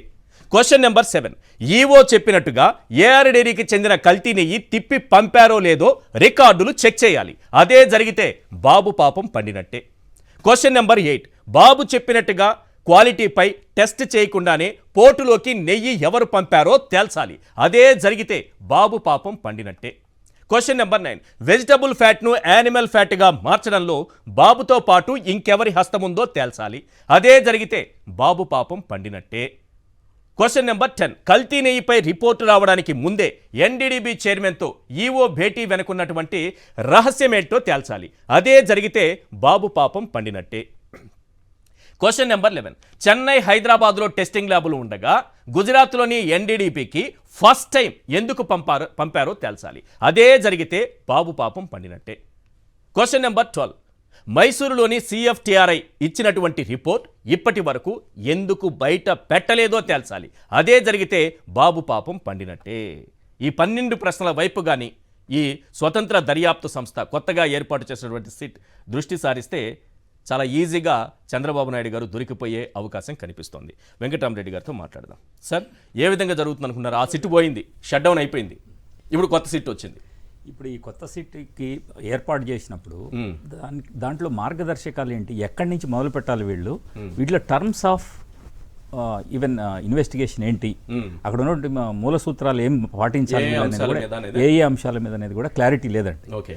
ఏఆర్ డైరీ నుంచే స్టార్ట్ చేయాలా, ఏ డేట్ నుంచి స్టార్ట్ చేయాలి, ఎక్కడి నుంచి, కేవలం అంటే ఏఆర్ డైరీని మాత్రమే చేయాలా, అదర్ డైరీస్ని కూడా చేయాలా, తర్వాత అపాయింట్ అయినప్పుడు ఎవరెవరు ఉన్నారు, ఎక్కడి నుంచి మొదలు పెట్టాలి, దీంట్లో ఉన్నటువంటి కొన్ని టర్మ్స్ ఆఫ్ అపాయింట్మెంట్, దీంట్లో ఎవరెవరు ఉన్నారు అనే దానిపైన క్లారిటీ లేదు. వీటన్నిటిపైన మళ్ళీ అప్లికేషన్లు ఇంటర్లోకేటరీ అప్లికేషన్లు వేసుకుంటూనే పిటిషనర్స్ తరపున వేయాల్సి వస్తుంది. ఇప్పుడు ఇక్కడ మీరు తుషార్ మెహతా గారిని సుప్రీంకోర్టు చాలా గౌరవంగా మీరు మాకు సహకరించండి, మాకు సహాయం చేయండి, దీంట్లో మేము ఒక దీనికి రావడం కోసం, ఒక నిర్ణయానికి రావడం కోసం అదే సిట్ని కొనసాగించాలా, లేకపోతే మేము ఇంకేమైనా స్వయం ప్రతిపత్తి గల సంస్థను ఏమైనా కేటాయించాలని అడిగినప్పుడు ఆయన 3 రోజులు టైం తీసుకున్న తర్వాత అక్కడ ఉన్న అంటే head of the departments, head of the governments ఎవరున్నా కూడా, బట్ అక్కడ ఉన్నది ఎన్డీఏ గవర్నమెంటే, ఇక్కడ ఉన్నది కూడా ఎన్డీఏ గవర్నమెంట్. తప్పకుండా అసలు తుషార్ మెహతా గారు సిట్ని కంటిన్యూ చేయాలి అనేటువంటిది కాకుండా ఇంకొక ఆలోచన ఇస్తాడనేది అనుకోవడం కూడా తప్పే. ఆయన అదే విధంగానే మనం అనుకున్న విధంగానే సిట్లో ఆయన ఇంకా ఏం చెప్పాడంటే, కేంద్ర ప్రభుత్వం వాయిసే కదా సార్ ఒక సొలిసిటర్ జనరల్ వినిపించేది, ఓన్ వాయిస్ కాదు కదా, ఇది nothing but central government voice. Okay, ఇక్కడ సెంట్రల్ గవర్నమెంట్ వాయిస్ని ఆయన వినిపించారు. తర్వాత ఆయన ఇంకొంచెం ముందుకెళ్ళి ఇప్పుడు ఉన్నటువంటి సిట్లో ఉన్నటువంటి అధికారులందరూ కూడా మంచి రెప్యుటేషన్ ఉన్నటువంటి ఆఫీసర్స్ అని చెప్పి కూడా ఆయన స్టేట్మెంట్ ఇచ్చారు. సర్వశ్రేష్ఠ త్రిపాఠి గారికి రెప్యుటేషన్ ఉందంటున్నా. సో ఈ విధంగా ఉన్నది కాబట్టి మనం ఏమి ఆశ్చర్యపోవాల్సిన పని లేదు. తర్వాత ఇంకొక పాయింట్ కోరారు కదా, ఈ సిట్ని ఇలాగే కంటిన్యూ చేస్తూ ఇంకొక సీనియర్ ఐపీఎస్ని వాళ్ళకి అటాచ్ చేస్తే సరిపోతుంది అన్నట్టుగా. ఇంకేముంది సార్, ఇంకా అదే కంటిన్యూ చేయమని కదా. కానీ వెంటనే సుప్రీంకోర్టు కూడా ఒక రియాక్షన్, చంద్రబాబు నాయుడు గారు కూడా వారు అన్నారు, సీఎం గారు అన్నారు, మీరు స్వతంత్ర దర్యాప్తు సంస్థలకు ఇచ్చిన అభ్యంతరం లేదని అన్నారు కదా అనే మాటలు లేవనెత్తారు. ఇప్పుడు ఇది ఏమవుతుందండి సార్, మన అనుభవంలో మనం ఇంతకుముందు చూసినటువంటి కేసులతో చూస్తే ఒక వారం రోజులు ఇంకొక నెల రోజుల పాటు దీని గురించి ప్రజలు చర్చించుకుంటారు. ఆ తర్వాత పిటిషనర్స్ కూడా వాళ్ళ ఫీల్డ్స్లో వాళ్ళు బిజీ అయిపోతారు. ఇక్కడ ఈ సిబిఐలో ఒక డైరెక్టర్ గారికి చాలా పనులు ఉంటాయి. ఆయన ప్రతిరోజు దీని గురించి రివ్యూ మీటింగ్స్ పెట్టలేడు. వీళ్ళని అపాయింట్ చేస్తారు. అపాయింట్ చేసిన ఆఫీసర్స్ పనిచేస్తూ వెళ్తారు. మళ్ళీ ఎప్పుడో వాళ్ళకి గుర్తు వచ్చినప్పుడు ఆ టర్మ్ ఏదో గుర్తు వచ్చినప్పుడు చేస్తారు. మళ్ళీ మీరు చూడండి, మళ్ళీ ఎలక్షనో ఇంకొక రకమైన ఏదైనా ఒక ఎసెన్షియల్ ఇది వచ్చినప్పుడు మాత్రమే దీని గురించి మళ్ళీ ప్రజలు డిస్కస్ చేసుకునే విధంగా మళ్ళీ చర్చకు వస్తుంది తప్ప ఇది కోల్డ్ స్టోరేజ్కి వెళ్ళిపోతుంది. అంతేనా? అంతే, పెద్దగా ఉపయోగం ఏమి ఉండదు. కాకపోతే ఒక ఉపశమనం ఏంటంటే వేశారు, దాని రిపోర్ట్ ఎప్పుడో వస్తుంది, దాని గురించి ఆ రిపోర్ట్ ఎప్పటికి ఇస్తారు అనేది దానిపైన కాదు. ఇది పూర్తిగా యానిమల్ ఫ్యాట్ ఉందా లేదా కలిపారా అన్న అంశాన్ని తేల్చడానికి పరిమితం అయితే ఓకే. లేదంటే షుగర్ లో తీపి తగ్గింది, ఇదేదో ఇంకా ఉంది కదా చాలా, మొన్న చెప్పాను అట్లా, వాటిలో బెల్లంలో తీపి తగ్గింది అని ఈ రిపోర్ట్లు ఇచ్చేసి ఇది కాదు. ఈవో గారు జంతువులకు ఉందా లేదా అనేది తేల్చాల్సిన ఈవో గారు ఎసెన్స్ వాసన గురించి కూడా మాట్లాడారు. వాసనను కూడా డిసైడ్ చేయాలి అంటే మరి ఎవరు డిసైడ్ చేయాలి? FSSAIలో ఉన్నటువంటి ఒక సీనియర్ ఆఫీసర్ వచ్చి ఆ సీనియర్ ఆఫీసరు చూసినంత మాత్రం కాదు అది. చాలా దీనిపైన చాలా కసరత్తు జరగాల్సినటువంటి అవసరం ఉంది. మళ్ళీ పిటిషనర్స్ అందరూ యాక్టివేట్ అయ్యి వీళ్ళు ఎప్పటికప్పుడు ఆ దర్యాప్తు సంస్థలో ఏమైనా జరుగుతుందా అనేది వాళ్ళని మళ్ళీ సుప్రీంకోర్టుకి రిపోర్ట్స్ వేయమని చెప్పి సుప్రీంకోర్టు ద్వారా రిపోర్ట్లు వేయించుకొని ఇంటరిమ్ రిపోర్ట్స్ తర్వాత ఈ ఆఫీసర్స్ ఎవరెవరు అపాయింట్ అయ్యారనే దాని దగ్గర నుంచి మొదలవుతుందండి. ఇంకా తర్వాత ఈ ఇంటరిమ్ అప్లికేషన్స్ వేసుకుంటూ వెళితే ఇది ఎప్పటికి తెగాలనేది కష్టమే. బహుశా ఇంకా 4-5 ఏళ్ళు పట్టవచ్చు అని అనుకుంటున్నాను. రైట్. ఇక్కడ వెంకటరెడ్డి గారు, సుప్రీంకోర్టు తీర్పుకు సంబంధించినటువంటి కాపీలో చూస్తే 2-3 ఇష్యూస్ ఉన్నాయి సార్. వీళ్ళు షాక్ జగన్కి షాక్ అంటే అసలు ఏ రకంగా షాక్ ఇచ్చిందనేది చాలా క్లియర్గా కనిపిస్తుంది. ఒకటి, we clarify that we would not permit the court to be used as a political battle ground. గత ప్రభుత్వంలోనే నెయ్యొచ్చింది, గత ప్రభుత్వమే చేసింది అని టీటీడీ తరపున లాయర్ అంటే మీ రాజకీయ యుద్ధానికి దీన్ని వేదిక చేయకండి, కోర్టులు అందుకు లేవని గట్టిగా చెప్పింది. ఇది చంద్రబాబు నాయుడు గారికి కూడా సోమవారం రోజు చెప్పిన మాట, ఇదే మాట చెప్పింది. తర్వాత ఇంకా చాలా పాయింట్స్ ఉన్నాయి. SIT shall work under supervision of the director of CBI. మరి ఊరికే వదిలేయలేదు, క్లియర్గానే చెప్పారు. ఈశ్వర్ గారు, ముందుగా మీకు ప్యానెల్లో ఉన్న అందరికీ అట్లానే సాక్షి టీవీ ప్రేక్షకుల నమస్కారాలు. ఇందాక బాలాగారు చెప్పిన, వెంకటరామరెడ్డి అన్న చెప్పినట్టుగా ఏదైతే సుప్రీంకోర్టుకు సంబంధించి ఈరోజు కేంద్ర ప్రభుత్వం తరపున సొలిసిటర్ జనరల్ ఎవరైతే ఉన్నారో తుషార్ మెహతా చాలా ట్రై చేశాడు. అసలు సిబిఐ అనే దానికి ఎవరిని రానియకుండా ఆంధ్రప్రదేశ్ రాష్ట్ర ప్రభుత్వంలో సర్వశ్రేష్ఠ త్రిపాఠి అనేటటువంటి పోలీస్ అధికారి ఏ విధంగా అంతకుముందు ఎన్నికలకు ముందే వాళ్ళ 3 పార్టీలకు సంబంధించిన వాళ్ళతో ఏ విధంగా పనిచేశాడో అట్లా పల్నాడు సంబంధించి చూసాం మనం ఆ టైంలో. సో అలాంటి సర్వశ్రేష్ఠ త్రిపాఠితోనే ఉన్నటువంటి సిట్ చాలా బ్రహ్మాండంగా ఉంది. సో దాని మీద అసలు మాకు ఎటువంటి అనుమానాలు లేవు. దాంతో విచారణ జరిగిపోతుంది కదా, ఇంకో మళ్ళీ కొత్తగా ఎందుకు ఇంకో విచారణ చేయటం, ఆల్రెడీ అదే విచారణని కొనసాగించమని చెప్పొచ్చు కదా అన్నటువంటి యాంగిల్లో తన వాదన వినిపించాడు కేంద్ర ప్రభుత్వం తరపున. కానీ ఎవరైతే ద్విసభ్య ధర్మాసనం ఇద్దరు ఎవరైతే ఉన్నారో వాళ్ళు క్లియర్గా చెప్పినటువంటిది ఏంటంటే ఇది భక్తుల మనోభావాలకు సంబంధించినటువంటి అంశం. సో దీంట్లో అది వాళ్ళ మీద మాకు నమ్మకం లేదా ఉందా అనేది కాదు. మేము ఇద్దరు సిబిఐకి సంబంధించినటువంటి ఇద్దరిని అధికారుల్ని, అట్లానే రాష్ట్ర ప్రభుత్వం తరపున 2 అధికారుల్ని, ఇంక మీరు అన్నట్టు ఫుడ్ డిపార్ట్మెంట్కి సంబంధించి ఇంకో అధికారితో 5 అధికారులతో సిబిఐ డైరెక్టర్ పర్యవేక్షణలో వేస్తామని క్లియర్గా చెప్పారు. ఇది జగన్ గారికి షాక్ అని రాస్తున్నారు. దీనికి షాక్ అసలు ప్రధానమంత్రి గారికి లేఖ రాసింది మేమైతే మాకు షాక్ అంట, సుప్రీంకోర్టులో కేసు వేసింది మేమైతే మాకు షాక్ అంట. ఇక్కడ ఉన్నటువంటి ఈ సిట్ అనేది నాట్ ఎస్ఐటి సిట్, ఇది CIT SIT, Chandrababu Naidu investigation team రా నాయన వద్దు. సో దీనికంటే ఎవరన్నా ఏదైతే కేంద్ర ప్రభుత్వ దర్యాప్తు సంస్థతోనో లేదంటే సుప్రీంకోర్టు సిట్టింగ్ జడ్జితోనో విచారణ చేయండి అని చెప్పి మేము కోర్టుకి వెళ్తే దీని మీద జరగాలి. ఎందుకంటే ఇది జరగకపోతే భక్తుల మనోభావాలను ఆల్రెడీ దెబ్బతీశారు. హిందూ మత పవిత్రని చంద్రబాబు నాయుడు తన రాజకీయ స్వార్థం కోసం మొత్తాన్ని అప్రతిష్ట పాలు చేసేటటువంటి పరిస్థితి తీసుకొని వచ్చాడు, భక్తుల్లో ఒక అభద్రతా భావాన్ని తీసుకొని వచ్చాడని చెప్పి మేము కోర్టుకి వెళ్తే కోర్టు మేము వెళ్ళినటువంటి దాన్ని బట్టి ఎస్ మీరు అన్నట్టుగా రాష్ట్ర ప్రభుత్వ అధికారులతో వద్దు, సిబిఐ డైరెక్టర్ పర్యవేక్షణతో సిట్ని ఏర్పాటు చేస్తే షాక్ మాకని రాశారు వాళ్ళు. అంటే బంగ్లాదేశ్లో వాళ్ళు వెళ్ళి ప్రభుత్వం మీద తిరగబడ్డా మాకే షాక్, జగన్ గారికి షాక్. ఆడ పక్క రాష్ట్రంలో ఏం జరిగినా జగన్ గారికే షాక్. అది ఆడాడో ఏదో యుద్ధాలు జరుగుతున్నాయి కదా, జగన్ గారికి షాక్. దీనికి జగన్ గారికి షాక్ ప్రతిదాని అంటే వీళ్ళకి మానసిక జాడ్యంతో ఉన్నారా? ఏది జరిగినా జగన్ గారికి షాక్. ఇంకా వాళ్ళంటో దేవాన్ని చేసినా జగన్మోహన్ రెడ్డికి షాక్ అని రాస్తున్నారు రేపు పొద్దున. అంటే అట్లా తయారైపోయారు వాళ్ళు. ఏది ధర్మారెడ్డి ఏదే బాబా ఈయనేమో మామ ఇష్టం సార్, ఇష్టం వచ్చినట్టు వాళ్ళు మాట్లాడుతున్నారు. ఎలా తయారయ్యారంటే మనిషి జన్మలో ఉండాలైతే ఈ విధమైనటువంటి మాట్లాడరు. అంత దారుణంగా వాళ్ళు సోషల్ మీడియా దిగజారిపోయింది. అసలు దాని గురించి మీరు కూడా శ్యామలరావుకి చంద్రబాబు నాయుడు గారికి ఉన్న బంధుత్వం బయట పెట్టాలి. ఇప్పుడు వీళ్ళు ఏదో బంధుత్వాలు శ్యామలరావు గారికి ఉంది, ఎన్డీడీబీ చైర్మన్ కొన్న బంధుత్వాలు కూడా అదే నేను అంటుంది. ఈ బంధుత్వం కంటే ఎన్డీడీబీ చైర్మన్ తో మనకు ఉన్నటువంటి బంధుత్వం బయట పెడితే, మన బంధువులు వెళ్ళి ఎన్డీడీబీ చైర్మన్లతో ఎప్పుడు కలుస్తారనేది బయట పెడితే అవన్నీ బాగుంటాయి. అక్కడ బంధుత్వం షాక్ అని రాస్తే ఇప్పుడు ఎవరికి షాకు? అరే అసలు జంతువుల కొవ్వు కలిసిందని చెప్పి ఏదైతే ఒక చండాలప మాట్లాడినటువంటి వాళ్ళని ఈరోజు మొట్టమొదటి ఈ సిట్ విచారణ చేయాలి. ఇప్పుడు కేంద్రం ఎక్కడి నుంచి మొదలు పెట్టాలి చెప్పండి సార్? అక్కడి నుంచే. ఎక్కడి నుంచి ఫస్ట్ ఈ వ్యాఖ్యలు చేసింది సెప్టెంబర్ 18వ తారీఖున ముఖ్యమంత్రి హోదాలో, ఆంధ్రప్రదేశ్ ముఖ్యమంత్రి హోదాలో జంతువుల ఫ్యాట్ కలిసింది, దాన్ని ఉపయోగించామని చెప్పి మొట్టమొదట మాట్లాడింది చంద్రబాబు నాయుడు గారు. కాబట్టి ఇప్పుడు ఈ సిబిఐ డైరెక్టర్ ఆధ్వర్యంలో వచ్చేటటువంటి 5 సభ్యులతో ఉన్న వాళ్ళు విచారించాల్సింది మొట్టమొదటి చంద్రబాబు నాయుడు గారిని, 2 ఈవోని. ఫస్ట్ వీళ్ళిద్దరిని ఇక్కడ విచారణ చేయాలి. ఎందుకంటే మొట్టమొదటి చంద్రబాబు నాయుడు గారు మీకు కలిసిందని ఎవరు చెప్పారు, దేని బట్టి మీరు చెప్తున్నారు, కలిసింది వాడిందని అంటున్నారు, ఎప్పుడు వాడారు, ఎక్కడ వాడారు, ఆ జంతువుల కొవ్వు ఎందుకు మీరు టెస్టులు చేపిస్తే దాంట్లో ఇవన్నీ లేనప్పుడు వాడకూడదు, ఉంటే వాడకూడదు కదా, వెనక్కి దీన్ని పంపించాలి కదా.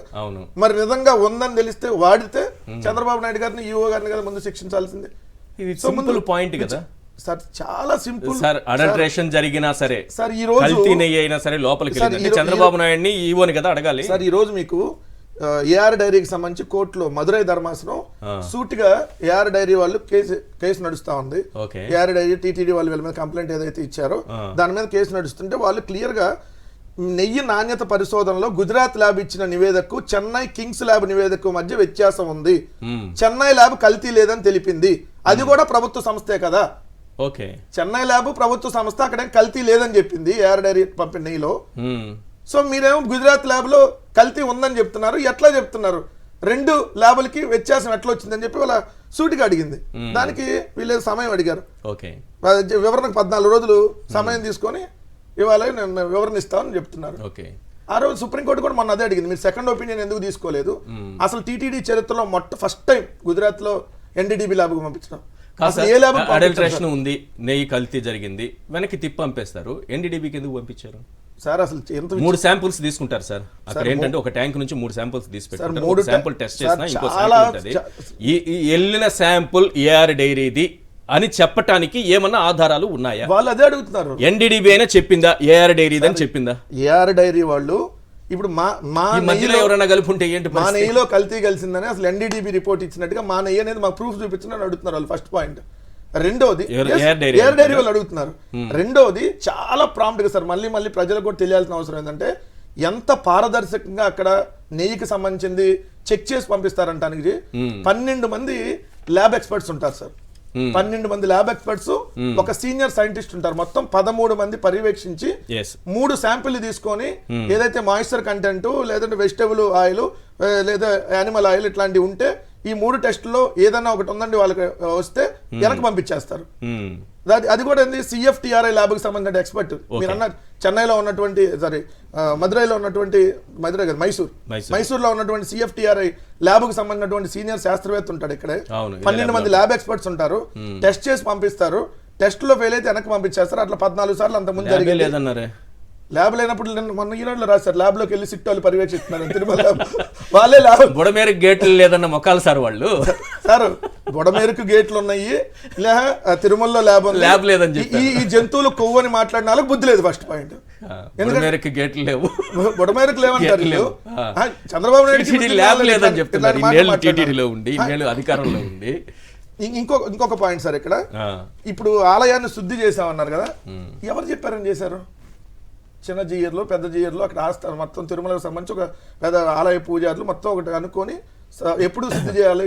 ఏదన్నా అక్కడ అపవిత్రం జరిగితే పెద్ద పూజారి చెప్పారు ఆల్రెడీ. అపవిత్రం జరిగితే పెద్ద పూజారి చెప్పారు.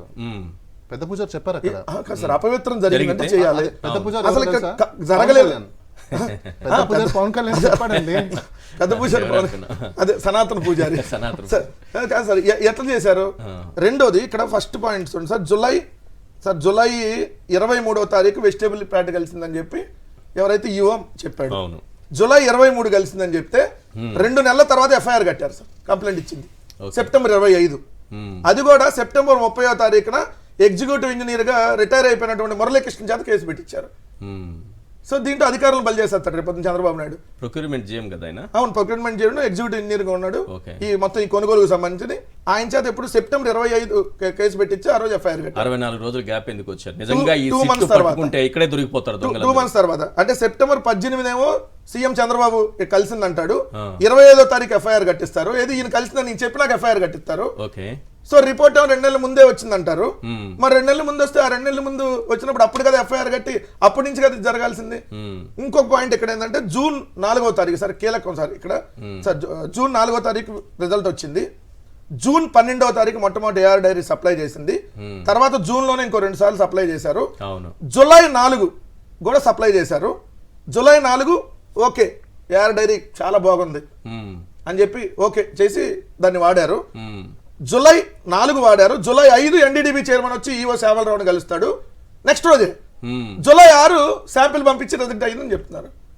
4వ తారీఖు బాగుందంట, 6వ తారీఖు బాగోలేదంట, 5వ తారీఖు శ్యామలరావు కలిసిన తర్వాత 6వ తారీఖు రిపోర్ట్ పంపిస్తే బాగాలేదంట. వాళ్ళు ఎమ్మట్లేదు దొరికిపోవడానికి వాళ్ళు కూడా. ఎన్డీడీబీ టైఅప్ లేకపోతే అసలు గుజరాత్ ల్యాబ్కి ఎందుకు పంపిస్తారు సార్? పక్కన ఉన్నటువంటి మీరు అన్నట్టుగా మైసూర్లో ఉన్నటువంటి ల్యాబ్కి పంపించాలి, లేదంటే దేశంలోకెల్లా హైయెస్ట్ ల్యాబ్గా ఉన్నటువంటి ఏదైతే ఎన్ఎఫ్ఎల్ ఉంది, నేషనల్ ఫుడ్ ల్యాబొరేటరీ గజియాబాద్, అక్కడికి పంపించాలి కదా. లేదు మైసూరు పంపిస్తారు. ఇప్పుడు అదే అడుగుతుంది, చెన్నై రిపోర్ట్ ఏమో ఏఆర్ డైరీ కల్తీ జరగలేదని అంటే మరి గుజరాత్ ల్యాబ్ రిపోర్ట్ కలిసిందంటే మరి 2 ఎట్లా వేరియేషన్స్ ఉన్నాయని చెప్పి ఈరోజు మదురైకి సంబంధించినటువంటి కోర్టు డైరెక్ట్ గా అడిగింది. సో ఇవన్నీ కాంట్రడిక్షన్స్ క్లియర్ గా కనపడిపోతుంది కదా. సో అసలు ఎవరు చేశారని మీరు శుద్ధి అంటే చంద్రబాబు నాయుడు చెప్పైతే శుద్ధి చేసేస్తారా? తిరుమలకి ఒక పవిత్రత ఉంటుంది సార్, ఎప్పుడు పడితే అప్పుడు శుద్ధి చేయరు, ఎప్పుడు పడితే అక్కడ సంప్రోక్షణ చేయరు. దానికి ఒక ప్రొసీజర్ ఒక టైం ఉంటుంది. అది కూడా అక్కడ అంతా ముఖ్యమంత్రి చెప్తే ముఖ్యమంత్రికి ఏం సంబంధం సార్? ముఖ్యమంత్రి కాదు కదా. మీరు అన్నట్టు పెద్ద పూజారి పవన్ కళ్యాణ్ చెప్తే చేశారని బాలాగారు అన్నట్టుగా నేను అనలేదండి, ఆయన ప్రకటించుకున్నాడు నేను పెద్ద పూజారి సనాతన ధర్మ సనాతినిగా నేను ఉన్నాను అని చెప్పేసి ఆయన అన్నాడు. అవునమ్మా, అప్పుడు ఆ సనాతన ధర్మంలోకి వెళ్తే చాలా పెద్ద సబ్జెక్ట్ అయితే, ఎందుకంటే ఆయన అంత సనాతన అనేది కనపడుతుంది. రైట్. ఇక్కడ సార్ మీరు చెప్పినటువంటి ఇష్యూలో ప్రకారం ఇక్కడ మన దగ్గర ఉన్న ఒక ఇది చంద్రబాబుకి ఈవో ఇచ్చినటువంటి రిపోర్టు ఒకసారి అది డిస్ప్లే చేయరా? అందులో ఎక్కడా కూడా రిటర్న్ పంపించేసామని ఇచ్చారు. రేపు ఇదే కదా ఎవిడెన్స్ అక్కడ ఉండబోయేది. ఇప్పుడు మీరు అక్కడ కనిపించేది వచ్చి షోకాజ్కి సంబంధించింది, అది అలాగే ఉంచండి.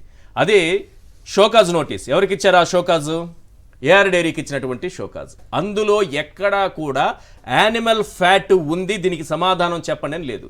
ఇప్పుడు రెండోది మీరు చూస్తున్నది ఇది చంద్రబాబు నాయుడు గారికి ఆయన ఇచ్చినటువంటి ఈఓ గారు ఇచ్చినటువంటి ఓవరాల్ రిపోర్ట్లో అంశం. మొట్టమొదటిది ఇప్పుడు అక్కడ ఉన్నది నేను చదివి వినిపిస్తాను. ఈఓ ఇచ్చినటువంటి రిపోర్టు రేపు సిట్ వచ్చిన తర్వాత కూడా ఇది చాలా కీలకంగా కాబోతుంది.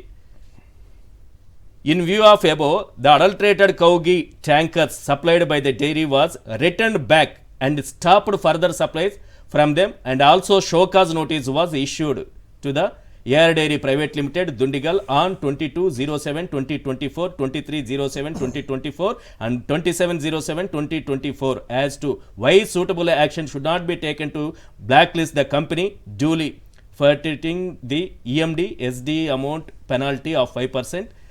In response, the dairy has given reply on 28/07/2024. ఇది పంపించేశాము, వాళ్ళకి షోకాజ్ ఇచ్చాము, వాళ్ళు రిప్లై కూడా ఇచ్చేశారు. 28/07/2024 నా రిప్లై కూడా ఇచ్చారని క్లియర్గా ఉంది సార్ అందులో. ఇది ఈఓ గారి రిపోర్ట్. రిటర్న్ పంపించేశామని ఎక్కడా కూడా నెయ్యి వాడామని చెప్పలేదు. ఇంత ఆధారం ఇక్కడ చేతిలో పట్టుకొని ఇంకా అబద్ధాలు చెప్పుకుంటూ ఇంకా రెండో ఇష్యూ వాళ్ళకి షోకాజ్ ఇచ్చారు కదా. ఆ షోకాజ్ ఇచ్చినప్పుడు ఏం చెప్పాలి? ఎన్డీడీబీ రిపోర్టు ప్రకారం మీరు ఇచ్చినటువంటి నెయ్యిలో యానిమల్ ఫ్యాట్ ఉంది అని వాళ్ళకి చెప్పాలి కదా షోకాజ్ ఇచ్చినప్పుడు. అసలు షోకాజ్లో ఎక్కడైనా ఆ విషయం మెన్షన్ చేశారా?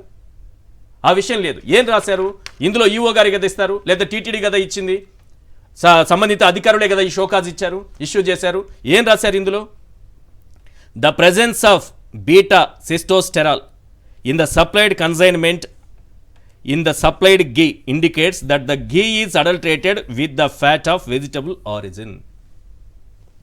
వెజిటబుల్ ఫ్యాట్ ఉందని రాశారు, చాలా క్లియర్గా రాశారు. వాళ్ళకి ఇచ్చినట్టు మీరు సమాధానం చెప్పండి దీనికి అని షోకాజ్ ఇచ్చినప్పుడు. మరి ఎక్కడి నుంచి వచ్చింది ఈ యానిమల్ ఫ్యాట్? ఇప్పుడు ఆ జంతువుల కొవ్వు ఎవరెవరి మెడకు చుట్టుకోబోతోంది. ఇప్పుడు ఏంటంటే దీనికి సంబంధించి పట్టు వస్త్రాలు సమర్పించిన రోజున చంద్రబాబుకి పెద్ద షాకు. ఈవీఎం ప్రభుత్వం ఇచ్చిన ఎన్డీడీబీ రిపోర్టుకి చెన్నై ల్యాబ్ రిపోర్టుకి తేడా ఉన్నది అని మద్రాస్ హైకోర్టు వ్యాఖ్యానించింది. స్వయంగా చెన్నై ఎడిషన్లో ఈనాడు దినపత్రిక ఈ విషయాన్ని రాసింది. ఏఆర్ డైరీకి ఏ నిబంధన ఉల్లంఘించిందని కేంద్రాన్ని ప్రశ్నించిన హైకోర్టు అని మద్రాస్ హైకోర్టు మదురై ధర్మాసనం అంటారు దీన్ని క్వశ్చన్ చేసింది. ఇప్పుడు ఎన్డీడీబీ రిపోర్టుకు సంబంధించి సార్ అసలు ఎన్డీడీబీకి ఎందుకు వెళ్ళారనేది ఒక క్వశ్చన్ నెంబర్ 1. రేపు ఈ సిట్, ఈ ప్రత్యేకంగా ఏర్పాటైన సిట్ ఈ ఎన్డీడీబీ రిపోర్ట్ని ఎలా, అందులో ఎక్కడా కూడా ఎవరైనా రావచ్చు, యానిమల్ ఫ్యాట్ అన్న మాట అయితే లేదు, అందులో కలిసిందనేది లేదు. రెండోది వాళ్ళు చెబుతున్నట్టు అడల్ట్రేషన్ ఉంది, అది షూర్ కనిపిస్తోంది. కొంత నాణ్యత లేని నెయ్యి, దాంట్లో వెజిటబుల్ ఫ్యాట్ కలిసిందనేది తెలుస్తోంది. అయితే ఈ రిపోర్టు ఏ విధంగా పనిచేస్తుంది రేపు సిట్కి చెప్పండి. ఒకటి, ఇప్పుడు సిట్ ఫస్ట్ ఒకవేళ నిజంగా క్రైమ్ ఇన్వెస్టిగేషన్ ప్రిన్సిపల్స్ని పాటించాలంటే 7Sని ఫస్ట్ ఫాలో అవ్వాలి. 7S? ఎస్, ప్రిన్సిపల్స్లో క్రైమ్ ఇన్వెస్టిగేషన్ ప్రిన్సిపల్స్ 7S అని ఉంటుంది. 1, సెక్యూర్ ద సీన్, అంటే సీన్ ఫస్ట్ సెక్యూర్ చేయడం. అంటే ఫస్ట్ సీన్ ఎక్కడ స్టార్ట్ అయింది? ఈ సీన్ ఎక్కడ స్టార్ట్ అయింది? ఓకే, చంద్రబాబు నాయుడు గారు ఫస్ట్ స్టార్ట్ అయింది సీన్. ఆ సీన్ సెక్యూర్ చేయాలి. నెంబర్ 2, సపరేట్ ద విట్నెసెస్, అంటే దానికి సంబంధించిన విట్నెసెస్ ఎవరైతే ఉంటారో వాటిని సపరేట్ చేయాలి.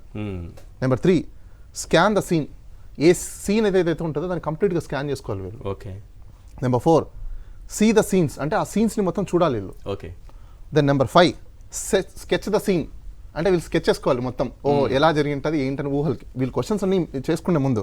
నెంబర్ 6, సర్చ్ ఫర్ ఎవిడెన్స్, అప్పుడు ఎవిడెన్స్ను సర్చ్ చేయడానికి మొదలు పెట్టాలి. Number 7, secure and collect the evidences. ఇవన్నీ చేసుకున్న తర్వాత ఈ 7Sని ఫాలో అయితే ఫస్ట్ దాంట్లోనే అయిపోయింది చంద్రబాబు.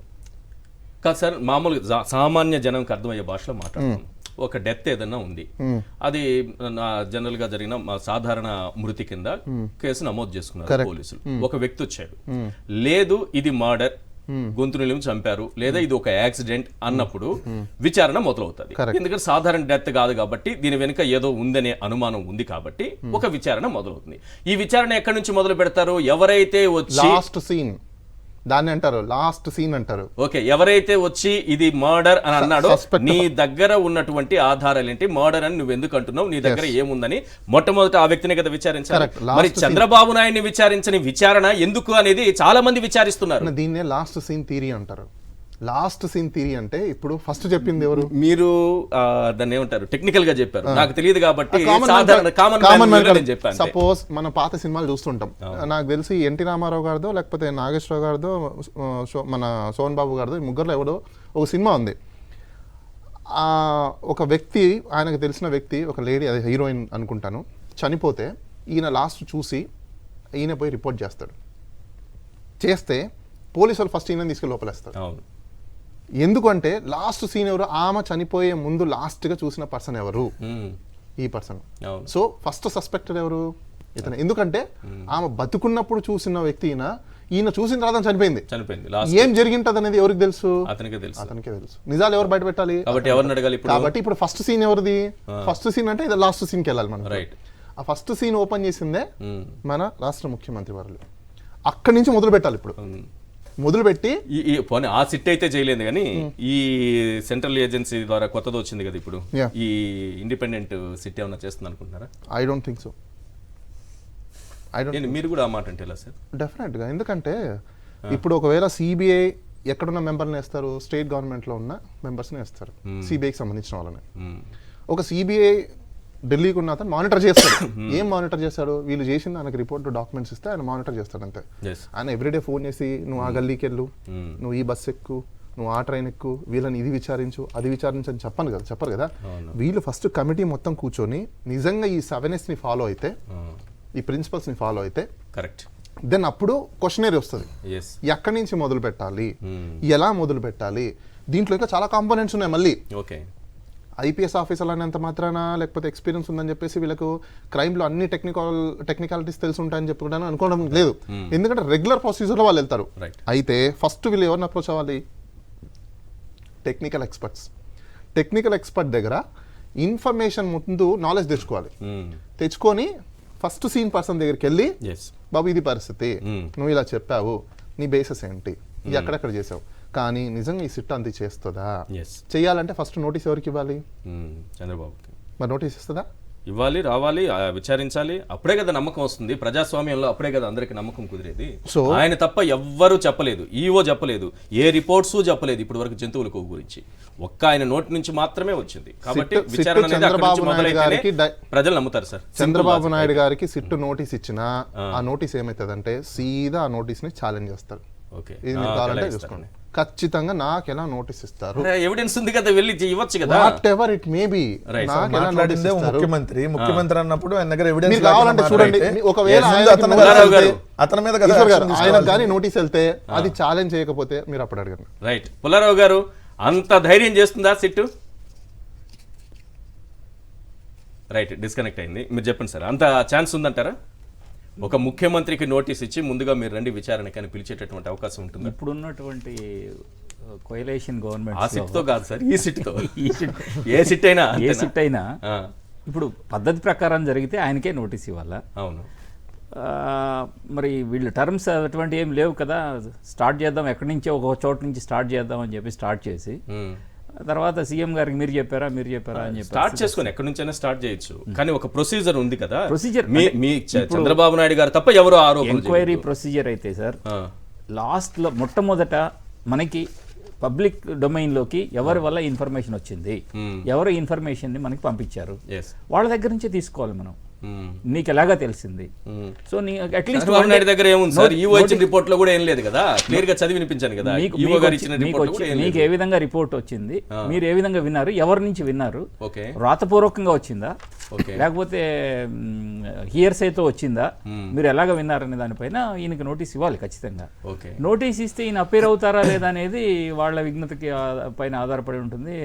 బాలాగారు అన్నట్టుగా maybe he may approach again, నన్ను ఎట్లా క్వశ్చన్ చేస్తారు, నేను supreme of the state politician ని కాదు, ప్రజల కోసం ఇవ్వాలి కదా ఆధారాలు. నా దగ్గర ఉన్న ఎవిడెన్స్ ని కోటాను కోట్ల భక్తుల కోసం, ఎవరి కోసం ఇవ్వమని చెప్పట్లేదు. విచారణకు హాజరై ఈ భక్తుల మనోభావాలు దెబ్బ తినకూడదు, మీరు విచారణ బాగా చేయండి, నేను సహకరిస్తాను, వెళ్ళాలి, ముందుకెళ్ళాలి. ఇక్కడ పరువు నష్టం దావా వేయాలన్నా కూడా ఏఆర్ డైరీ వాళ్ళు వేయాలి ఫస్ట్. అవును, ఏఆర్ డైరీ వేయాలంటే ఇక్కడ ఇంకోటి కూడా సార్, అంటే అక్కడ కూడా విఘ్నులు ఉంటారు, చదువుకున్న వాళ్ళు ఉంటారు, తెలివి పరులు ఉంటారు. మల్టీ ఇప్పుడు ఈవెన్ సిబిఐ డైరెక్టర్ కూడా ఈ can draw people from various departments, various multi disciplinary departments నుంచి ఆయన తీసుకొని వీళ్ళకి ఇన్వెస్టిగేషన్ టీమ్కి అసిస్ట్ చేయిస్తే తప్ప ఇది ముందుకు రాదు. 100 మందిని ఇన్వాల్వ్ చేయాలి ఇక్కడ, 100 మంది ఎక్స్పర్ట్స్ రావాలి, వాళ్ళందరూ వస్తే తప్ప లాబొరేటరీ అసిస్టెంట్స్ దగ్గర నుంచి పొలంలో ఫీల్డ్లో పనిచేసేటువంటి ఈవెన్ ఫార్మర్స్ దగ్గర ఉన్నటువంటి వాచ్మెన్ల దగ్గర నుంచి మనం తీసుకోవాలి. వీళ్ళు ఎక్కడెక్కడి నుంచి పాలు సేకరిస్తారు అక్కడి నుంచి మొదలు కావాలి కదా. అందువల్ల అంత ఈజీ ఏం కాదు, ఎట్లాగో కోల్డ్ స్టోరేజ్ లో పడిపోతుంది ఇది. వీళ్ళందరూ కూడా మళ్ళీ ఎప్పుడో మేల్కుంటారు, మళ్ళీ ఎలక్షన్స్ వచ్చినప్పుడే మేల్కుంటారు. అందుక వీళ్ళు జగన్ తర్వాత ఇక్కడ ఫండమెంటల్ కోరుకునేది జరగదు, మేము తప్పించుకుంటామని. అంతే, ఇక్కడ ఫండమెంటల్ ప్రిన్సిపల్ ఏంటంటే ఇప్పుడు ఏంటి, వీళ్ళు ఒక ఆరోపణ చేశారు. జగన్మోహన్ రెడ్డి గారి గవర్నమెంట్ ఉన్నప్పుడు, వాళ్ళ బోర్డు ఉన్నప్పుడు, ఆయన అపాయింట్ చేసినటువంటి వాళ్ళ గవర్నమెంట్ అపాయింట్ చేసినటువంటి బోర్డు ఉన్నప్పుడు ఈ అడల్ట్రేషన్ జరుగుతుందని చెప్పినప్పుడు జగన్మోహన్ రెడ్డి గారు కానీ తర్వాత ఆయన వైవి సుబ్బారెడ్డి గారు కానీ ఛాలెంజ్ చేసినప్పుడు వీళ్ళు ఇప్పుడు వైవి సుబ్బారెడ్డి గారు ప్రత్యేకంగా దానిపైన ఆయన దగ్గర ఒక 5-6 మంది అసిస్టెంట్లను పెట్టుకుని రోజు ఆయన గుర్తు చేయాలి. వీళ్ళు సార్ దీనిపైన మనం ఇంకొక అప్లికేషన్ వేయాలి, ఇంకొక ఇది వేయాలి, లేకపోతే మనం సిబిఐ డైరెక్టర్కి ఒక లెటర్ రాయాలి. వీళ్ళు అలాగా చేస్తే తప్ప అది ముందుకు జరగదు. తర్వాత ఇక్కడ ఒక శాంపుల్ టేకింగ్ లో ఏఆర్ డైరీ వాళ్ళకి తెలుసు, దీన్ని మనం మళ్ళీ ప్రజలకు కూడా ఒకసారి చెప్పాలి. శాంపుల్ సేకరించేటప్పుడు, ఏదైనా ఒక శాంపుల్ని తీసుకునేటప్పుడు ఆ పర్టికులర్ డైరీ యొక్క ఒక పర్సన్, ఒక అఫీషియల్ పర్సన్ని పిలవాలి, రిప్రజెంటేటివ్ని. తర్వాత ఇక్కడ టీటీడీలోంచి ఎవరైతే రెస్పాన్సిబుల్ పీపుల్ ఉన్నారో వాళ్ళని పిలవాలి. తర్వాత మధ్యవర్తులు కూడా ఒకరిద్దరు మధ్యలో, అంటే మధ్యవర్తులు అంటే ఇక్కడ ఈ 2 సంస్థలకి సంబంధించని వాళ్ళు, ఉండాలి. న్యూట్రల్గా ఉండేవాళ్ళు ఉండాలి. వాళ్ళు ఉన్నప్పుడు ఏ విధంగా దేంట్లోంచి ఏ శాంపుల్ ఎలాగ తీస్తున్నారు దాన్ని పంచనామా శాంపుల్ లాంటిదా? తీసి పంచనామా చేసి ఆ పంచనామాకి సీల్ వేసి సీల్ మీద వాళ్ళందరూ సంతకాలు చేయాలి. ఏం జరగలేదే, మరి ఇటువంటిది ఏమైనా జరిగి ఉంటే జరగలే. ఏఆర్ డైరీకి ఈ పాటికి వాళ్ళకి తెలిసి ఉండాలి కదా, అవును. ఏఆర్ డైరీకి నాలెడ్జ్లో ఉండాలి. అందువల్ల ఇప్పుడు మీరు తమిళనాడులో ఒక సెక్ట్ ఆఫ్ పీపుల్ భక్తులు ఏమంటున్నారంటే కేవలము మమ్మల్ని దెబ్బతీయడం కోసము, తమిళనాడు డైరీలను దెబ్బతీయడం కోసం వీళ్ళు వేసినటువంటి పన్నాగం అని చెప్పేసి ఇప్పుడు తమిళనాడులో జరుగుతుంది. మీరు సోషల్ మీడియాలో చూడండి, తమిళ సోషల్ మీడియా మన దగ్గర లేదు కాబట్టి తెలియదు. అందుకోసమే పవన్ అక్కడ కళ్యాణ్ నడుస్తుంది. స్టాలిన్ అక్కడ ఉన్న స్టాలిన్ కొడుకుని DCM ని టార్గెట్ చేస్తున్నాడు. తిడుతున్నాడా? ఓకే ఓకే, సో ఇదంతా కూడా Right. ఒక ఆయన డొమైన్లో నడుస్తుంది.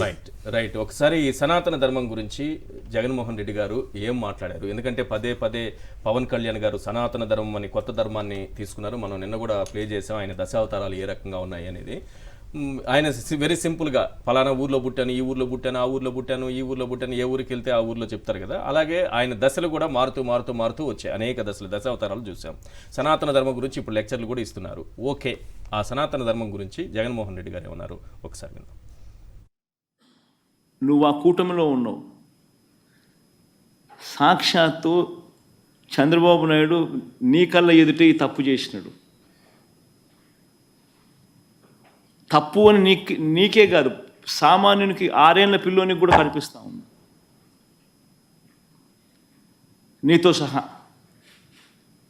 మరి నీ కళ్ళ ఎదుటే కనిపిస్తూ ఉన్నప్పుడు నీ కళ్ళ ఎదుటే వెంకటేశ్వర స్వామి ప్రతిష్టను తగ్గిస్తూ, వెంకటేశ్వర స్వామి లడ్డు విశిష్టతను తగ్గిస్తూ, కావాలని దుర్బుద్ధితో రాజకీయ లబ్ధి పొందేందుకు ఇన్ని కోట్ల మంది వెంకటేశ్వర స్వామి భక్తుల మనసుల్లో ఒక అనుమానం క్రియేట్ చేయడం, దానివల్ల అపవిత్రత తిరుమల తిరుపతి దేవస్థానానికి, తిరుపతి లడ్డు విశిష్టతకు తగ్గిస్తూ జరిగినప్పుడు అందులో నువ్వు కూడా భాగమై, నువ్వు కూడా అది అబద్ధం అని తెలిసి, నువ్వు కూడా ఆ అబద్ధానికి రెక్కలు కట్టి, నువ్వు కూడా అదే దుష్ప్రచారాన్ని చేయడంలో నువ్వే అడుగులు ముందుకు వేస్తూ ఉన్నప్పుడు ఎక్కడ సనాతన ధర్మం గురించి నువ్వు మాట్లాడతావు? కరెక్టేనా మనం చేసేది? ఏదైనా కానీ తప్పు చేసినప్పుడు ఆ తప్పును మనం ఎత్తి చూపలేకపోతే, ఆ తప్పును గుడ్డిగా సమర్థించడం మొదలుపెడితే, అందులో దేవుని విషయంలో సనాతన ధర్మం అని చెప్పి మనం చెప్పుకోవడం ఎంత మటుకు ధర్మం? చేసింది ఒక పాపం అయితే, అంటే ఇది ఎట్లుందంటే సార్ వెంకటరెడ్డి గారు, ఒక తప్పును కప్పుచ్చుకోవడానికి ఇంకో తప్పు చేయడం, ఒక అబద్ధాన్ని కప్పుచ్చుకోవడానికి 10 అబద్ధాలు చెప్పడము, ఒక పాపాన్ని కప్పుచ్చుని 10 పాపాలు చేయటము, పైగా ఒక అబద్ధాన్ని చంద్రబాబు స్ప్రెడ్ చేయాలని చూస్తే ఆ అబద్ధాన్ని నిజమని నమ్మించే ప్రయత్నం పవన్ కళ్యాణ్ చేస్తున్నారనేది చాలామంది అంటున్నారు. ఏం సనాతన ధర్మం ఏంది కొత్తగా, ఈయన ఎక్కడి నుంచి వచ్చింది? సనాతన ధర్మం అంటే పాపం 55 ఏళ్ళు అనుకుంటా పవన్ కళ్యాణ్కి. 54 అనుకుంటాను. సరే 54, 50 పదులు దాటిన తర్వాత పాపం ఇప్పుడు ఒక ధర్మము, అది కూడా సనాతన ధర్మం అని ఒకటి ఉందని పాపం ఆయన గుర్తొచ్చి, మళ్ళీ ఆయన ఈ 50 ఏళ్ళ వయసుల్లో ఈ 50 సంవత్సరాలుగా ఆయన ఎటువంటి సనాతన ధర్మాన్ని పాటించాడో చెప్తూ అటువంటి సనాతన ధర్మం మనకు కావాలని చెప్పి ఒక మెసేజ్ ఇచ్చాడు. ఎట్లాంటి గొప్ప సనాతన ధర్మం అంటే పాపం ఆయన చెప్పులు వేసుకొని పూజలు చేసేస్తాడు, చెప్పులు వేసుకొని దీక్షలు చెప్పులు వేసుకొని చేస్తాడు. సనాతన ధర్మంలో అట్లా ఉందని చెప్పాడు ఇప్పుడు పవన్ కళ్యాణ్ మనకి. అది సనాతన చేశారా? మీరు చూడలేదు ఇప్పుడు ఆయన దీక్ష అంతా చెప్పులు వేసుకొని కదా దీక్షలో చేయకూడదు సార్, దీక్షలో చెప్పులు వేసుకొని నడుస్తాడు. చేయకూడదు. పవన్ కళ్యాణ్ ధర్మంలో ఉంది, సనాతన ధర్మంలో లేదు. మామూలుగా దీక్ష అంటే సనాతన ధర్మంలో నేలపైన పడుకోవాలి, చలికాలం అయినా సరే. చాగంటి కోటేశ్వర గారు చెప్పారు సనాతన ధర్మంలో, మామూలుగా అయ్యప్ప మాల వేసుకున్న వాళ్ళు. సరే అదొకటి అయితే, ఇంకా పెద్ద సనాతన ధర్మంలో అసలు విడాకుల కాన్సెప్టే లేదని చెప్పి చాగంటి కోటేశ్వర గారు మొన్న చెప్పారు. మరి ఇప్పుడు చాగంటి కోటేశ్వర గారిని ప్రశ్నించాలి, మరి ఈయన ప్రశ్నిస్తాడు. మరి విడాకుల కాన్సెప్టే లేదు ఈయన చెప్తున్న సనాతన ధర్మంలో లేదు. సనాతన ధర్మం ఎంత గొప్పదంటే పవన్ కళ్యాణ్ దృష్టిలో ఒకళ్ళని పెళ్లి చేసుకొని ఇంకొకరితో కాపురం చేయమని చెప్పింది సనాతన ధర్మం. డేట్లతో సహా ఉంది కదా. నేను కొట్ల అసలు యూట్యూబ్లోకి వెళ్ళి లేదంటే గూగుల్లోకి వెళ్ళి కొడితే వికీపీడియాలో పవన్ కళ్యాణ్ అంటే దాంట్లో పర్సనల్ లైఫ్ అని వస్తుంది. దాంట్లో ఉంది 97లో నందిని గారిని పెళ్లి చేసుకున్నాడు, 2000లో రేణు దేశాయ్ గారితో సహజీవనం చేశాడు. 2004లో ఏదైతే ఏప్రిల్లో అఖిరానందన్ పుట్టాడు, 2008లో విడాకులు తీసుకొని 2009లో రేణు దేశాయ్ గారితో పెళ్లి చేసుకున్నాడు. అంటే పిల్లలు పుట్టినాక పెళ్లి చేసుకోమని సనాతన ధర్మం చెప్పిందా? లేదంటే పెళ్లి చేసుకున్నాక పిల్లల్ని పుట్టమన్నా? పిల్లలు పుట్టినాక ఎవడన్నా పెళ్లి చేసుకుంటాడు, పెళ్లి చేసుకున్నాక పిల్లలు పుడతారు సార్? మీరు చెప్పండి. మీరు హిందూ మతం, నేను అందరం హిందూ మతంలో ఉన్నాం, మనందరం ధర్మాన్ని పాటిస్తాం. ధర్మం అంటే ఏంది? అది ఒక తప్పు. మళ్ళీ రెండో భార్య విషయంలో కూడా అదే. రెండో భార్యతో 2009లో వివాహం చేసుకున్నాడు కదా, ప్రజారాజ్యం పార్టీ పెట్టినప్పుడు ఎలక్షన్స్ అప్పుడు వివాహం చేసుకున్నాడు తప్పక. చేసుకున్న తర్వాత మళ్ళీ 2014 ఎలక్షన్స్ వచ్చేటప్పుడు మళ్ళీ మూడో వివాహం చేసుకున్నాడు. 9 ఎలక్షన్స్ అప్పుడు ఒక వివాహం, రెండో వివాహం. 14 ఎలక్షన్స్ వచ్చేటప్పటికి మూడో వివాహం. అది కూడా ఏంది, మూడో భార్యతో సహజీవనం చేస్తూ పాప పుట్టినాక తర్వాత పెళ్లి చేసుకున్నాడు. 2013 మార్చిలో అమ్మాయి పుట్టింది. ఎవరైతే ఇప్పుడు అంజనా పవనవ నిన్న తీసుకెళ్లి డిక్లరేషన్ ఇప్పించారు కదా, మైనర్. అవును, ఆ అమ్మాయి మైనర్తో డిక్లరేషన్ ఇప్పించడానికి లేదు. మైనర్ అంటే తండ్రి సంరక్షణలో తల్లి సంరక్షణలో ఉంటారు. అసలు మైనర్ సంతకం డిక్లరేషన్ మైనర్ ఇవ్వడానికి లేదు. మైనర్ బదులు ఈయన ఇవ్వచ్చు, కానీ ఆ అమ్మాయితో కూడా పెట్టించి ఈయన మళ్ళీ దానికి షూరిటీ అంట. ఈయన ఎట్లా పెడతారు? ఈయన హైందవ ధర్మాన్ని పాటిస్తున్నానని చెప్పుకున్న ఈయన డిక్లరేషన్ మీద సంతకం పెట్టరు. మామూలుగా పిల్లలకి తండ్రి వారసత్వం కదా వస్తుంది. సనాతన ధర్మంలో అంతే. సనాతన ధర్మం అయితే అదే మామూలుగా. సనాతన ధర్మంలో హిందూ మత సాంప్రదాయం ప్రకారం తండ్రి ఏదుంటే అదే కులం వస్తుంది, తండ్రికి సంబంధించి ఏదుంటే తండ్రి వారసత్వం వస్తుంది. కానీ పవన్ కళ్యాణ్ సనాతన ధర్మం వేరు కదా అంటున్నాను. ఇది బాబు చెప్పినటువంటి సనాతన ధర్మం కదా పవన్ కళ్యాణ్ పాటించేది. ఇది కొత్త దేవుడు అండి అంటారు కదా, పవన్ దేవుడు సనాతన ధర్మం. ఇది నార్మల్ హిందూ దేవుడు సనాతన ధర్మం కాదు. ఈ పెద్ద పూజారి అయినటువంటి పవన్ కళ్యాణ్ ఆయన ఒక కొత్త దేవుడు అని ఆయన ఊహించుకుంటూ ఆయన కొత్త సనాతన ధర్మాన్ని క్రియేట్ చేశాడు. ఎందుకంటే ఎలక్షన్స్ వచ్చేటప్పుడల్లా ఒక పెళ్లి చేసుకోవాలి, పిల్లల్ని పుట్టినా పెళ్లి చేసుకోవాలి. ఇది ఆయన చెప్పినటువంటి సనాతన ధర్మం. మరి ఈ ధర్మం ప్రకారం ఆయనే చెప్పాలి కదా. దాంట్లో ఒకటి సోషల్ మీడియాలో ఎవరు బ్రహ్మాండంగా పెట్టారు సార్. పిల్లల్ని పాపం రాజకీయాల్లోకి పిల్లల్ని ఆగట్లేదు సార్. ఇప్పుడు కొత్తగా ఆయన పెట్టారు సనాతన స్టార్. పవన్ కళ్యాణ్ మొదట పవర్ స్టార్ అనేవాళ్ళు కదా, ఇప్పుడు కొత్తగా సనాతన స్టార్ అయ్యాడు. ఈ సనాతన స్టార్ పవన్ కళ్యాణ్ గారు తిరుమల పర్యటనలో మొదటి కూతురు అంటే రెండో భార్యకు సంబంధించిన మొదటి కూతురు బ్రాకెట్లో హిందూ, మళ్ళీ ఆమె పక్కనే రెండవ కూతురు ఆ మూడో భార్యకు సంబంధించి ఆమె క్రిస్టియన్. ఈయనేమో ఇంటర్లోనే బాప్టిజం తీసుకున్న తండ్రి డిక్లరేషన్ మీద సంతకం చేశారు. చాలా కన్ఫ్యూజింగ్ గా ఉంది. సనాతన స్టార్ అయినటువంటి ఇంత కన్ఫ్యూజింగ్ గా ఉంటుంది. సనాతన స్టార్ అయినటువంటి పవన్ కళ్యాణ్ గారు తిరుమల పర్యటించారు. ఆ తిరుమల పర్యటనలో ఏదైతే తన మొదటి కూతురు ఆమె హిందూ, ఎవరికి సంబంధించి రెండో భార్యకు సంబంధించిన మొదటి కూతురు, ఆమెతో పాటు రెండో కూతురుని తీసుకుని వెళ్ళారు ఆమె క్రిస్టియను. మూడో భార్యకు సంబంధించి అంటే మొదటి భార్యకు లేరు, సో రెండో భార్యకు సంబంధించినటువంటి మొదటి కూతురు, మూడో భార్యకు సంబంధించినటువంటి రెండో కూతురు, ఆమెమో హిందూ ఏమో క్రిస్టియన్, ఇద్దరిని తీసుకెళ్లి పక్క పక్కన కూర్చోబెట్టి ఈయన బాప్టిజం తీసుకున్న ఈయన డిక్లరేషన్ పెట్టేశాడు వాళ్ళ తరపున. ఆహా సనాతన ధర్మం కదా ఈయన ఇప్పుడు చెప్పేది. ఈయన డిక్లరేషన్ మీద సంతకం పెట్టాడు. నాకు అర్థం కాదు, ఆయన ఫ్యామిలీలోనే ఆయన సనాతన ధర్మం గురించి గొప్పగా చెప్పి వాళ్ళని ఇటువైపు తిప్పుకోలేని ఆయన మరి రాష్ట్ర ప్రజలకి ఏం సనాతన ధర్మం ఉద్బోధిస్తాడు? ఫ్యామిలీ మెంబర్స్ కి చెప్పుకోలేని వ్యక్తి రాష్ట్ర ప్రజలకి ఏం ఉద్బోధిస్తారు? కొత్త దేవుడు సనాతన ధర్మం అది. ఒక్కసారి పవన్ దేవుడు సార్, మీకు అర్థం కావట్లా. ఆయన దేవుడు కదా పవన్ కళ్యాణ్ అనే దేవుడు కొత్తగా క్రియేట్ చేసిన సనాతన ధర్మం. దీన్ని ఎవరైనా పాటిస్తే ఈ దేశం కాదు ప్రపంచం అంతా సర్వనాశనం అయిపోయింది. అదే సార్ ఈయన 55 ఏళ్లలో పాటించిన సనాతన ధర్మాన్ని ప్రపంచంలో మనం ఏమన్నా ఫాలో అయితే ఈ ప్రపంచం సర్వనాశనం అయింది. ఇక పెళ్లిళ్ళు వ్యవస్థలు లేదంటే ధర్మాలు ఏముండవు. నేను అడుగుతున్నది ఈ 2029 వరకు ఇదే వేషధారణ ఉంటుందా? వేషం మారిపోయి మామూలుగా వచ్చేస్తారా? ఇదే వేషం ఉంటుంది. చూసారు కదా అసలు మామూలుగా పెద్ద ఇప్పుడు ఆయన ఎవరు తమిళనాడులో ఒక స్వామి నిత్యానంద స్వామి గెటప్ వేస్తాడు కదా నేను డైరెక్ట్గా. నిత్యానంద స్వామి గెటప్ ఆ గడ్డ అసలు నేను నిత్యానంద స్వామి అంటే గ్రేట్ అన్నట్టుగా అంత గెటప్ వేసి సనాతన ధర్మం, నేను ఎన్నికల కోసం రాలేదు ధర్మం కోసం అంటే ఆయన అక్కడే యోగాభ్యాసం చేశాడు తిరుమలలో. అవును, బాపట్ల వెళ్తే బాపట్ల అంటాడు, పాలకొల్లు వెళ్తే పాలకొల్లు పుట్టానంటాడు, అక్కడికి వెళ్తే నేను ఎక్కడ చదువుకున్నా అంటాడు, ఎక్కడికి వెళ్తే ఎక్కడ నేను పెరిగా అంటాడు, నేను వీళ్ళని చూసి అంటే ఎన్ని జన్మలు ఉన్నాయి ఈయనకి? ఇదే జన్మలో ఉన్నాడు లేదా ఆయనకి గుర్తొచ్చినప్పుడల్లా ఒక పాత జన్మలో నేను ఎక్కడ స్ప్లిట్ పర్సనాలిటీ సినిమా వస్తుంది ముందు అది చూద్దాం. స్ప్లిట్ పర్సనాలిటీ సినిమా వచ్చింది అది చూద్దాం. ప్లే చేస్తున్నారా స్ప్లిట్ పర్సనాలిటీ సినిమా? సార్ నేను రాశారు చూడండి. నేను అన్నప్రాసన చేసింది తిరుమల కొండపైన, ఇక్కడ బాలాజీ కాలనీలో యోగిని రాజేశ్వరి దేవి దగ్గర యోగాభ్యాసం చేశా. దశావతారాలు ఉందా? దశావతారాలు దాటిపోయింది సార్ ఇప్పుడు. దశావతారాలు దాటిపోయి ఇంకా పీక్స్లోకి వెళ్ళిపోయాడు. బాపట్ల వెళ్తే బాపట్లో అంటాడు, నెల్లూరు వెళ్ళి కానిస్టేబుల్ అక్కడ నన్ను సైకిల్ మీద వెళ్తుంటే కానిస్టేబుల్ హెల్మెట్ లేదని ఆపాడు అంటాడు. సైకిల్ మీద వెళ్తుంటే ఎవడన్నా హెల్మెట్ అడుగుతాడా? అసలు ఆ రోజుల్లో కదా సార్, ఏ రోజుల్లో సైకిల్ మీద లేకపోతే నేను తీసుకెళ్లి పోలీస్ స్టేషన్కి తీసుకెళ్లారు, సైకిల్ మీద వెళ్తుంటే హెల్మెట్ లేదని. సో నెల్లూరులో ఇట్లా జరిగింది. అక్కడికి వెళ్తే నేను గుంటూరు వెళ్తేనేమో అసలు నేను గుంటూరులోనే చదువుకున్నా, మొత్తం మా నాన్న ఇక్కడే పనిచేశాడు, గుంటూరులో పుట్టానంటాడు, ఓ రోజు బాపట్లో పుట్టానంటాడు, ఓ రోజు హైదరాబాద్లో అంటాడు, ఓ రోజు తెలంగాణ కోసం నేను 11 రోజులు దీక్ష అంటాడు. ఇప్పుడు చేయండి దీక్ష పవన్ కళ్యాణ్ గారు, ఇప్పుడు ఒక 101 రోజులు దీక్ష చేసి ఈ 101 రోజుల్లోనే విచారణ చేసి సిబిఐ తేల్చమని. ఎందుకంటే మీ చంద్రబాబు నాయుడు చేసినటువంటి పవన్ కళ్యాణ్ కూడా విచారించాలా అంటే ఏం చెప్తారు? ఎందుకంటే ఆయన కూడా లడ్డూల్లో జంతువుల కొవ్వు కలిసిందని అంటున్నారు. అదే సమయంలో అయోధ్యకు 1,00,000 లడ్డూలు పంపించేశారు జంతువుల కొవ్వుతో తయారు చేసిన లడ్డూలు అంటున్నారు. ఖచ్చితంగా విచారణ. ఆ మాట పవన్ కళ్యాణ్ అన్నాడు కాబట్టి ఆయన డిప్యూటీ సీఎం సార్, ఖచ్చితంగా విచారణ. ఏదో స్వామీజీ కాదు, డిప్యూటీ సీఎం.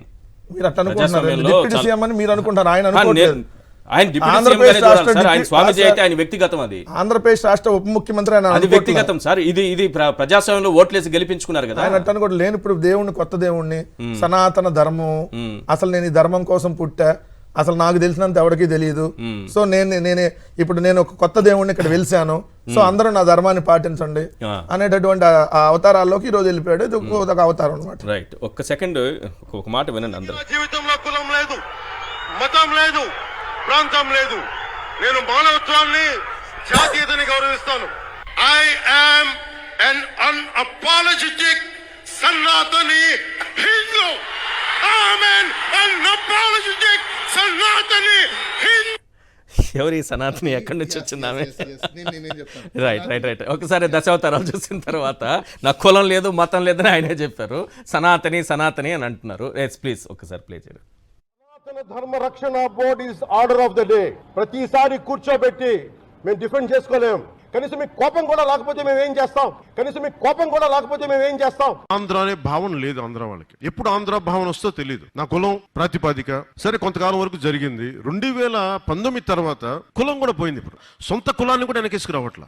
ఆంధ్ర భావన ఎలాగో లేదు. కనీసం కుల భావనను తెచ్చుకుని బాగు చేయండి రాష్ట్రాన్ని. నిజంగా మనస్ఫూర్తిగా అవుతున్నారు. నా కులం ఉంది, నాకెక్కడో మతం ఉంది. నా కూతురు క్రిస్టియన్ అబ్బా, నా కూతురు తల్లి తన మతాచారం ప్రకారం నా కూతుర్ని రష్యన్ ఆర్థడాక్స్ చర్చ్ లో బాప్టైజ్ చేయిస్తానంటే సంతోషంగా చేయించమని. మా నాన్న ఎలాంటి వాడంటే, మా నాయనమ్మ దీపారాధన వెలిగిస్తే దీపారాధనలో సిగరెట్ వెలిగించిన దేవుడు లేడు, దెయ్యం లేదనే వ్యక్తిమత మా నాన్న.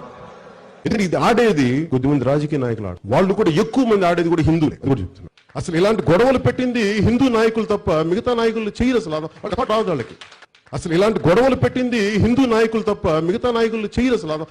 వాళ్ళకి.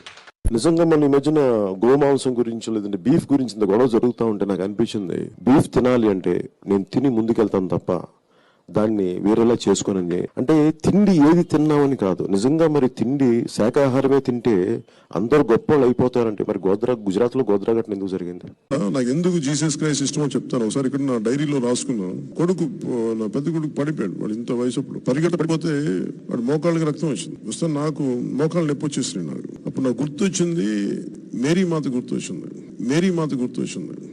నాకు ఇష్టమైన ఎర్నెస్టో చే గెవేరా పుట్టినరోజు. రాజకీయాల స్ఫూర్తిని, పోరాట స్ఫూర్తిని తెలియజేసిన మహానుభావుల్లో ఎర్నెస్టో చే గెవేరా అతను నాకు స్ఫూర్తి. ఇప్పుడు మీరు చెప్పిన నా గడ్డం పెంచుకుంటే నాకు నిజంగా ఆనందిస్తుంది. నేను నిజంగా ఇది మనస్ఫూర్తిగా పెట్టుకున్నాను. ఇది నాకు ఇష్టంతో పెట్టుకున్నాను.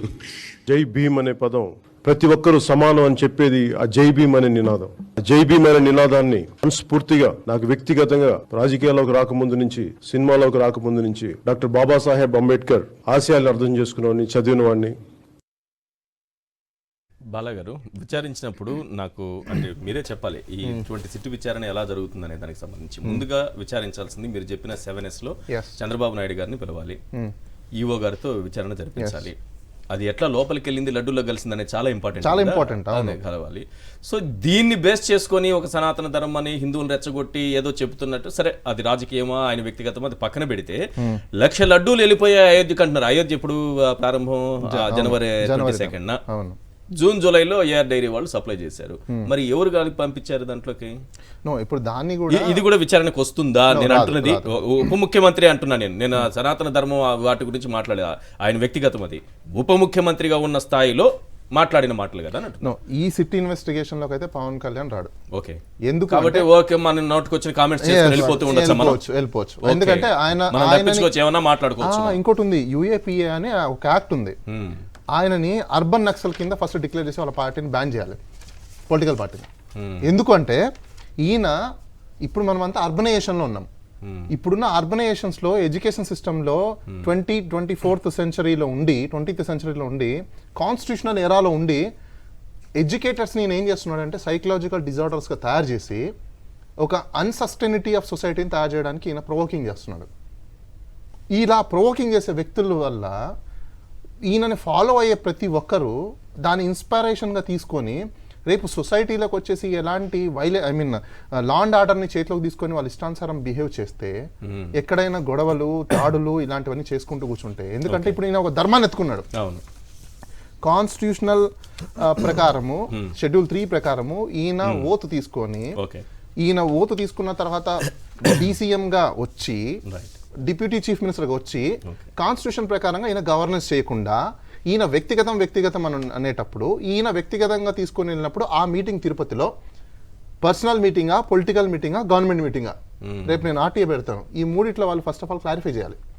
ఎందుకంటే పొర్రపాటున ఇది గవర్నమెంట్ మీటింగ్ కాదంటే మీద ఖచ్చితంగా వాళ్ళకి యూఏపీఏ యాక్ట్ కింద వీళ్ళకి నేషనల్ ఎన్ఐఏ నుంచి ఇన్వెస్టిగేషన్ చేసి నేను ఫస్ట్ లోపల వేయాలి. ఇది వెరీ డేంజరస్. మీకు గతంలో నక్సల్స్ కంటే డేంజరస్ ఇది. ఎందుకంటే నక్సల్స్ ఎక్కడో అడవుల్లో ఉండేవాళ్ళు, ఏదో అర్ధరాత్రులు వచ్చి దౌర్జన్యం చేసుకునేవాళ్ళు. ఇప్పుడు ఈయన భయపెట్టడం కదా సార్, ఇది ఫ్యాక్ట్. సొసైటీలో ఉన్న వాళ్ళని అందరినీ కూడా ఈయన అర్బన్ నక్సల్ లో తయారు చేస్తున్నారు.